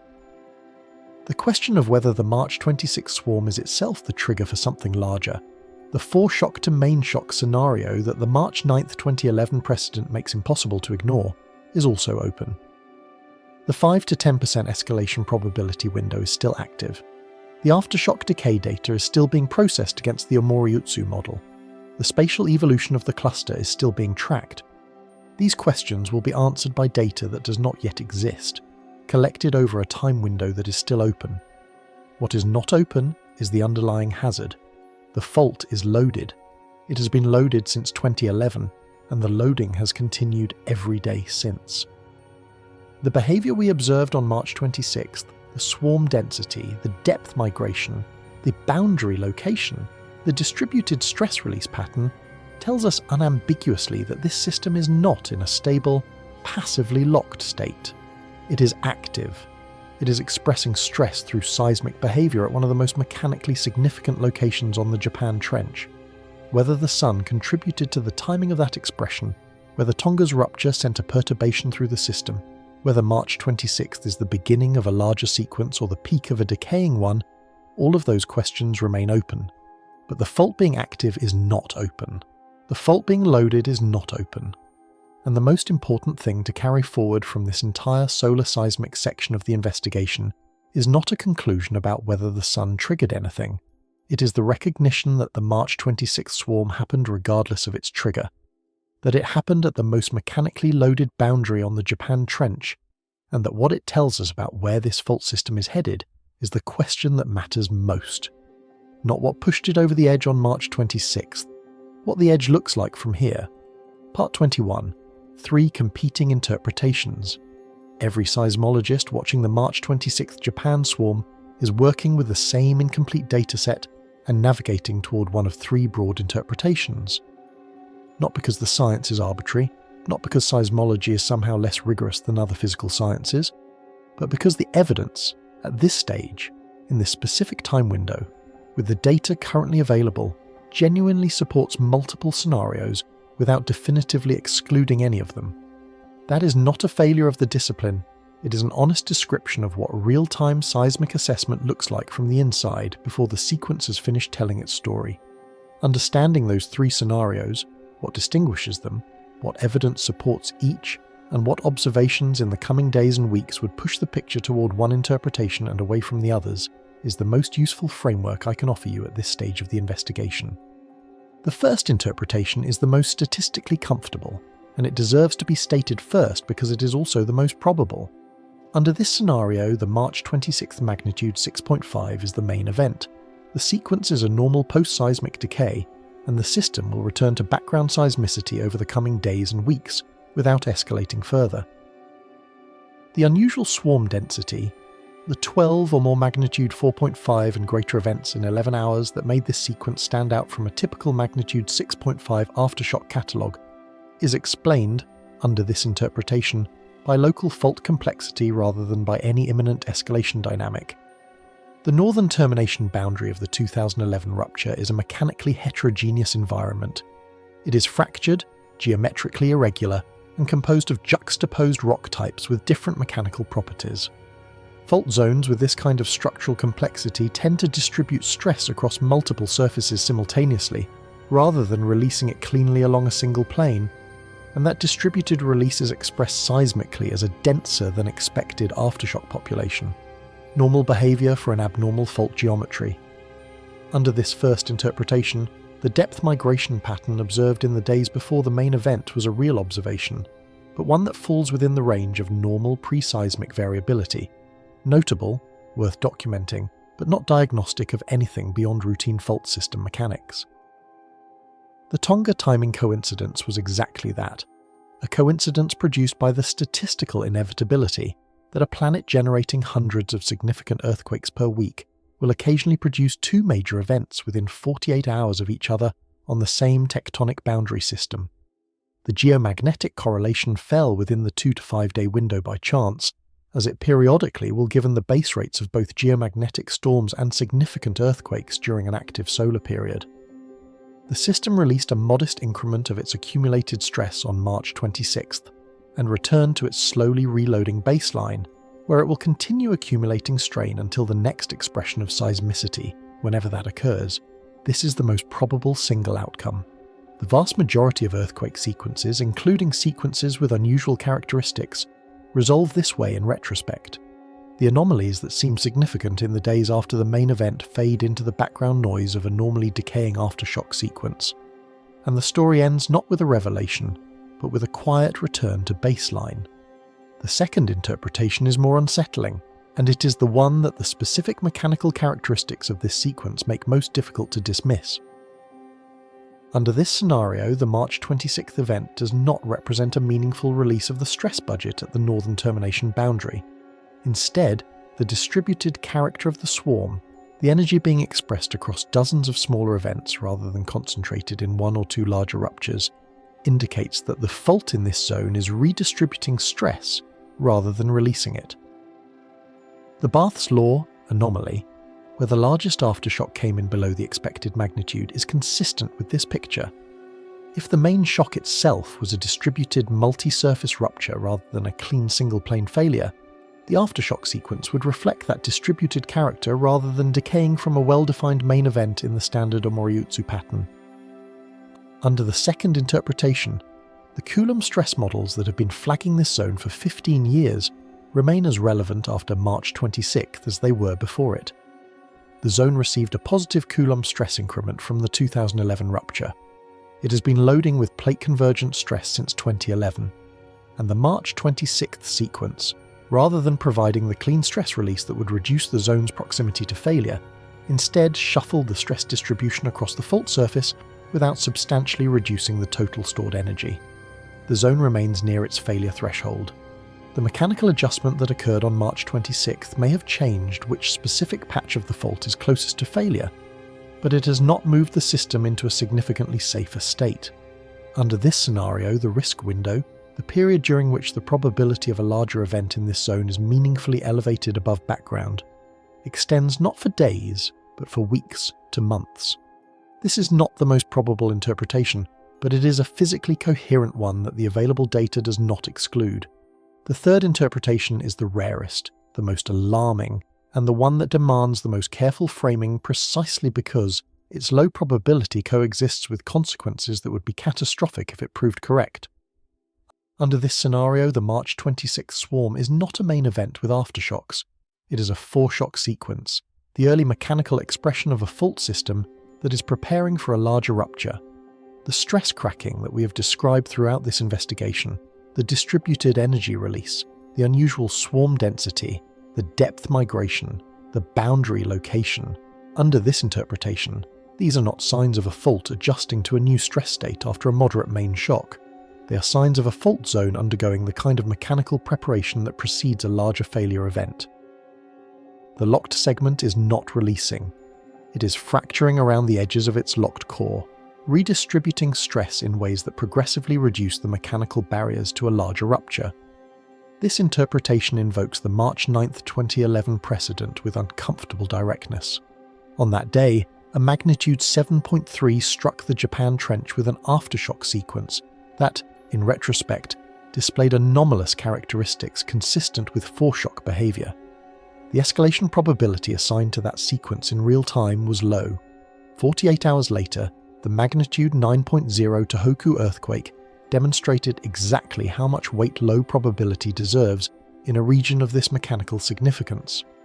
The March 26th sequence is smaller than the March 9, 2011 event. The tectonic context has been altered by 15 years of post-Tōhoku stress evolution. the monitoring capabilities available today are substantially better than what existed in 2011. None of those differences eliminate the foreshock scenario. They define the boundaries of the current uncertainty without resolving it. The probability assigned to the third scenario by seismologists working with current data is low, somewhere in the single to low double-digit percentage range, depending on the specific model and the specific assumptions built into it. That range reflects genuine expert assessment, not false reassurance. Most sequences do not escalate. The Omori-Utsu law describes a decay process that the overwhelming majority of aftershock sequences follow, and the base rate of foreshock to main shock escalation at any given magnitude threshold is genuinely small. The statistical argument for scenario 1 is real, and it is strong. But low probability in a region of this historical and geographical significance is not the same as negligible probability. A 5% chance of escalation in a zone capable of producing a magnitude 7.5 or greater event within 200 kilometers of a coastline that experienced the worst tsunami in modern Japanese history and a nuclear disaster that displaced over 150,000 people is not a number that responsible risk assessment rounds down to zero. The expected value calculation, probability multiplied by consequence, does not resolve comfortably even when the probability is small, because the consequence in the upper tail of this distribution is large enough that small probabilities retain meaningful weight. And there is one more thing that the three-scenario framework cannot quite capture, which is the dynamic nature of the assessment itself. The probabilities attached to these three interpretations are not fixed. They are being updated continuously as new data arrives, as the aftershock decay rate is compared against the Omori-Utsu prediction, as the spatial evolution of the cluster is tracked for signs of lateral propagation, as GPS networks monitor surface deformation for signals of continued fault system evolution.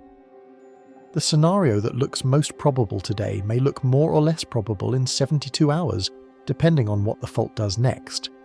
This is not a story with a fixed ending. It is a story that is being written in real time by a fault system that has been loading for 15 years and has now unambiguously begun to express that load in ways that the instruments can see. What those instruments show in the days and weeks ahead is what will ultimately tell us which of these three interpretations was right. And right now, that story is still being written. Part 22. What scientists are watching. The next several weeks at the Japan Meteorological Agency, the USGS National Earthquake Information Center, and research groups at institutions like Tōhoku University and the Earthquake Research Institute at the University of Tokyo will be defined by a specific set of monitoring priorities. These are not bureaucratic checkboxes. They are the precise observational variables that distinguish a decaying sequence from an escalating one. The physical signals that, if they appear, would move the probability assessment away from scenario 1 and towards scenarios 2 or 3. Understanding what scientists are watching and why those specific variables were chosen over others gives you a framework for interpreting whatever news emerges from this fault system in the days and weeks ahead. Because this story is not over. The fault is still being monitored in real time, the data is still accumulating, and the picture is still developing. The first and most immediately informative variable is aftershock decay rate. This is the signal that seismologists begin tracking within hours of a main shock, and it remains one of the most sensitive indicators of sequence behavior available in the early post-seismic window. The mathematical framework governing normal aftershock decay is the Omori-Utsu law, a relationship first described by Japanese seismologist Fusakichi Omori in 1894 and later refined by Tokuji-Utsu that predicts how rapidly aftershock frequency should decline with time following a main event. The law describes a hyperbolic decay. Aftershocks are most frequent immediately after the main shock and become progressively less frequent as time passes, following a mathematically predictable curve that has been validated across thousands of earthquake sequences worldwide. In practice, seismologists fit the Omori-Utsu model to the early portion of an aftershock sequence and use it to generate a predicted decay curve for the days and weeks that follow. They then compare observed seismicity rates against that predicted curve in real time. When the observed rate tracks closely with the prediction, when the sequence is decaying at the expected pace, that is a signal consistent with normal post-seismic stress redistribution and mechanical stabilization. The system is doing what the model says it should do. When the observed rate deviates from the prediction, when aftershocks are occurring more frequently than the model anticipates, when the decay curve flattens or reverses, when activity plateaus at an elevated level rather than continuing its expected decline, that deviation is a quantitative signal that something in the fault system is not behaving normally. It does not confirm escalation, but it flags the sequence for elevated attention and triggers more intensive analysis of the other monitoring variables. For the March 26th sequence, the Omori Utsu fit is being calculated in real time against the observed aftershock catalogue. The unusual initial density of the swarm, 12 or more magnitude 4.5 and greater events in 11 hours, sets a high baseline against which the decay must be measured. If the sequence is tracking toward normal decay from that elevated starting point, the curve should show a clear and consistent downward trend through the first week. Any flattening of that trend, any uptick in event rates relative to the predicted curve, would be a first-order signal that the fault system has not settled into a stable post-seismic relaxation pattern. The second variable is magnitude progression, and it is in some respects the most viscerally interpretable of the monitoring priorities because it speaks directly to the foreshock scenario in the most straightforward observational terms. The foreshock to main shock escalation pattern, the scenario that the March 9, 2011 precedent makes impossible to ignore in this region, is characterized, when it occurs, by a progressive increase in the maximum magnitude of events within the sequence. The system is not simply releasing stress through many small events and declining toward quiet. It is building, the ruptures are growing, the stress is not dissipating but concentrating, and the fault is moving toward a larger failure event rather than away from one. In the March 26th sequence, the magnitude progression to watch is the trend in maximum event size over the first 7 to 14 days. The initial sequence produced a largest aftershock of approximately magnitude 4.9, already below the Bath's law expectation of magnitude 5.3 for a magnitude 6.5 main event. If the maximum magnitudes in subsequent days continue declining, if the 4.9s give way to 4.7s, and then 4.5s, and then progressively smaller events, that trajectory is consistent with normal decay and scenario 1. If instead the maximum magnitudes stabilize at the 4.5 to 5 range without declining, or if a magnitude 5.5 or larger event occurs in the sequence after the initial swarm has partially quieted, that directionality reversal is a significant signal. And if events begin approaching or exceeding the magnitude of the March 26th main shock itself, that would represent a fundamental reclassification of the sequence. The March 26th event would retroactively become a foreshock, and the seismic hazard assessment for the region would change accordingly and urgently. The third variable is spatial expansion, and it operates on a slightly longer timescale than the first two, but carries arguably the most diagnostic information about the underlying fault system dynamics. The initial March 26 swarm was concentrated within approximately a 40-kilometre spatial footprint centred at the northern termination boundary of the 2011 rupture. That compact clustering is consistent with a localised stress adjustment at a mechanically specific point, the boundary zone releasing a portion of its accumulated load without propagating the disturbance laterally through the fault system. As long as new seismic events continue appearing within that initial footprint, the picture is consistent with localised behaviour. If the footprint begins to expand, if new events start appearing at increasing distances from the initial cluster, either to the north along the unruptured fault segment, to the south back toward the 2011 rupture zone, or in depth toward the deeper plate interface, that spatial migration is a qualitatively different signal. It indicates that stress is propagating through the fault system rather than dissipating locally. Northward expansion would be particularly significant because it would suggest that the stress being expressed at the termination boundary is beginning to load the adjacent unruptured segment rather than simply adjusting within the termination zone itself. That is the mechanical precursor pattern that concerns seismologists most in this setting, and it is the spatial signal that would most directly support scenario 2 or 3 over scenario 1. Alongside the seismic monitoring, geodetic networks are providing a complementary and in some ways more physically direct picture of what the crust is doing. Japan operates one of the densest GPS monitoring networks in the world. The GeoNet system, maintained by the Geospatial Information Authority of Japan, consists of over 1,300 continuously operating GPS stations distributed across the Japanese archipelago, providing near real-time measurements of surface displacement with centimetre-level precision. In the immediate aftermath of a significant earthquake, the GeoNet data shows the co-seismic displacement, the sudden jump in station positions produced by the rupture, followed by the post-seismic deformation signal as the crust relaxes toward a new equilibrium. The character of that post-seismic signal carries information about the ongoing mechanical state of the fault system. A post-seismic deformation field that decays smoothly and consistently toward a new stable configuration is consistent with normal viscoelastic relaxation following a moderate event.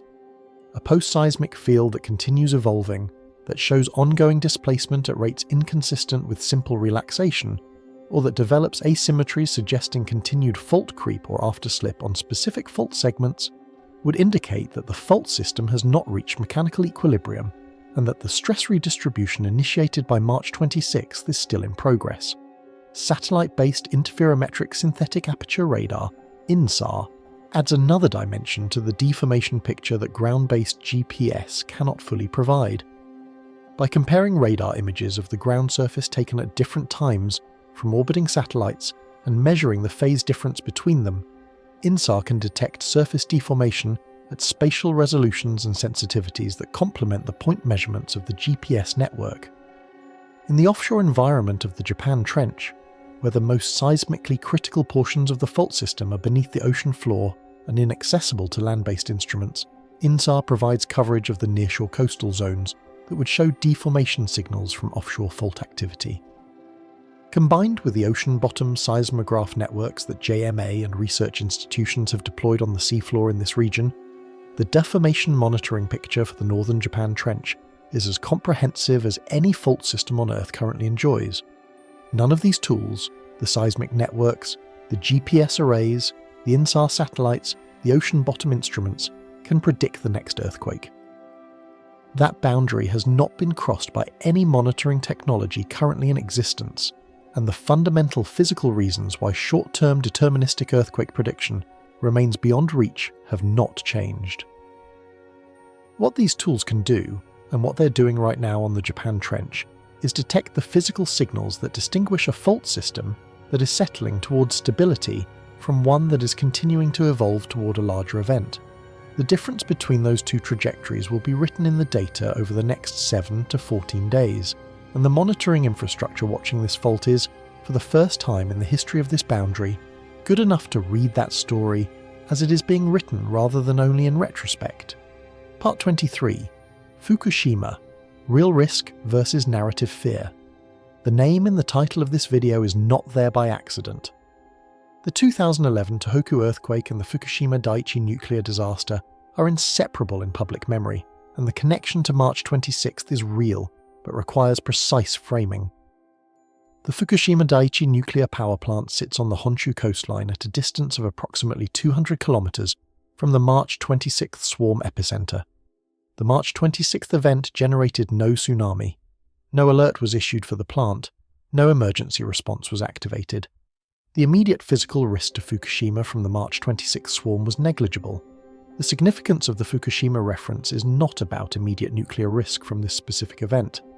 It is about what the fault system itself represents, a subduction zone capable of producing the kind of event that created the Fukushima disaster in the first place, now showing anomalous activity at one of its most mechanically stressed locations. The real story is the fault.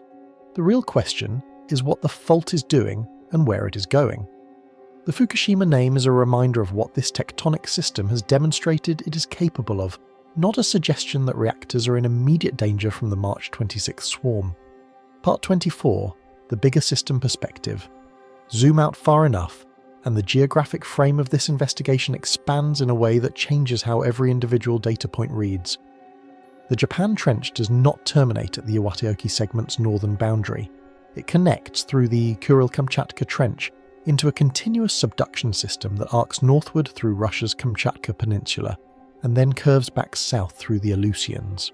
To the south and east, the same Pacific Plate boundary continues through the Izuo-Ogasawara Trench, connects to the Mariana Trench, and eventually links, through a complex system of plate boundaries, to the Tonga-Kermadec subduction system.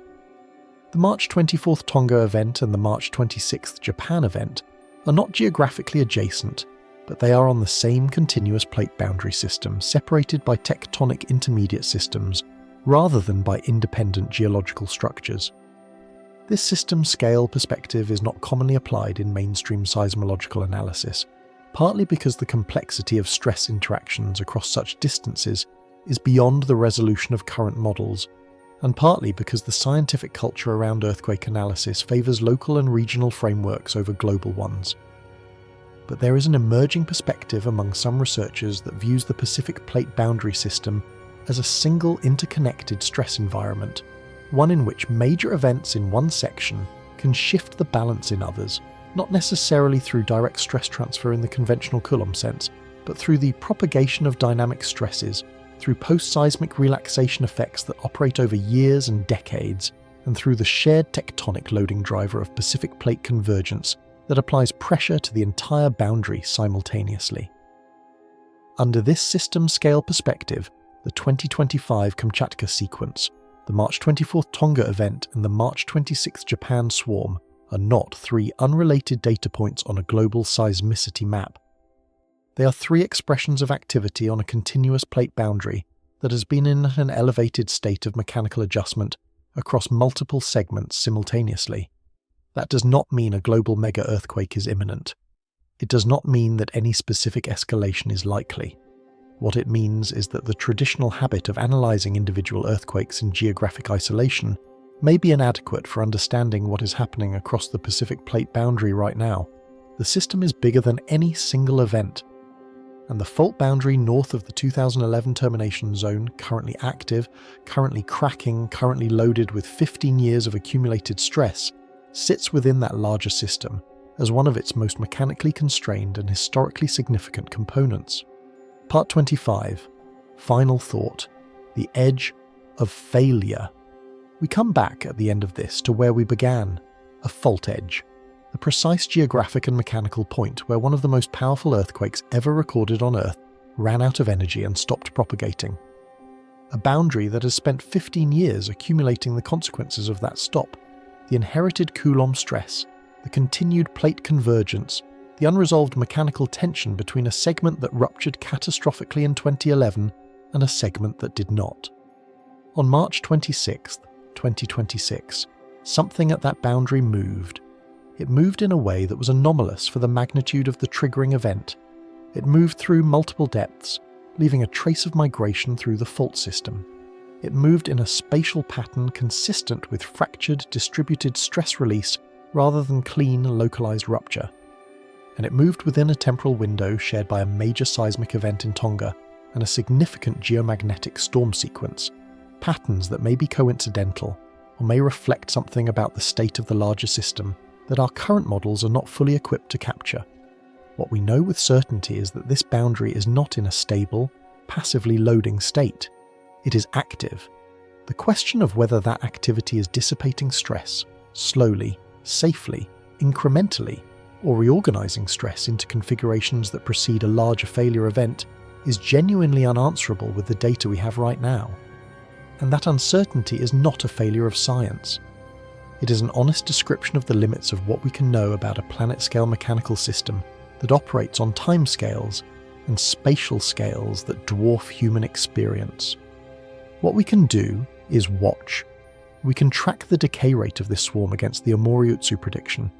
We can monitor the spatial evolution of seismicity for signs of lateral propagation. We can watch the GPS networks around Iwate for surface deformation that might indicate continued fault system evolution. We can integrate the solar monitoring data and the geomagnetic indices into the picture of external perturbations acting on an already stressed system. We can keep the Kamchatka precedent in mind, not as a prediction, but as a reminder that escalation, while rare, is a real feature of subduction zone seismicity. And we can refuse to collapse the genuine uncertainty of this situation into either false reassurance or unwarranted alarm. The Japan Trench has a memory. It remembers March 11, 2011, not metaphorically, but physically, in the pattern of accumulated stress and unresolved strain distributed across its surface. The northern termination boundary of the 2011 rupture has been carrying that memory for 15 years, loading incrementally, quietly, without a significant seismic expression. March the 26th was the first significant expression. It was not the end of the story. It was the story beginning to tell itself. The fault that produced Fukushima is not sleeping. It is working through something, processing 15 years of mechanical inheritance in a way that we can observe but not yet fully interpret. And the most important question, the one that the swarm data and the depth migration and the Coulomb stress models and the geomagnetic timing all point toward without definitively answering, is the same question it has always been, framed now in the present tense rather than the historical. Is this system releasing pressure or redistributing it?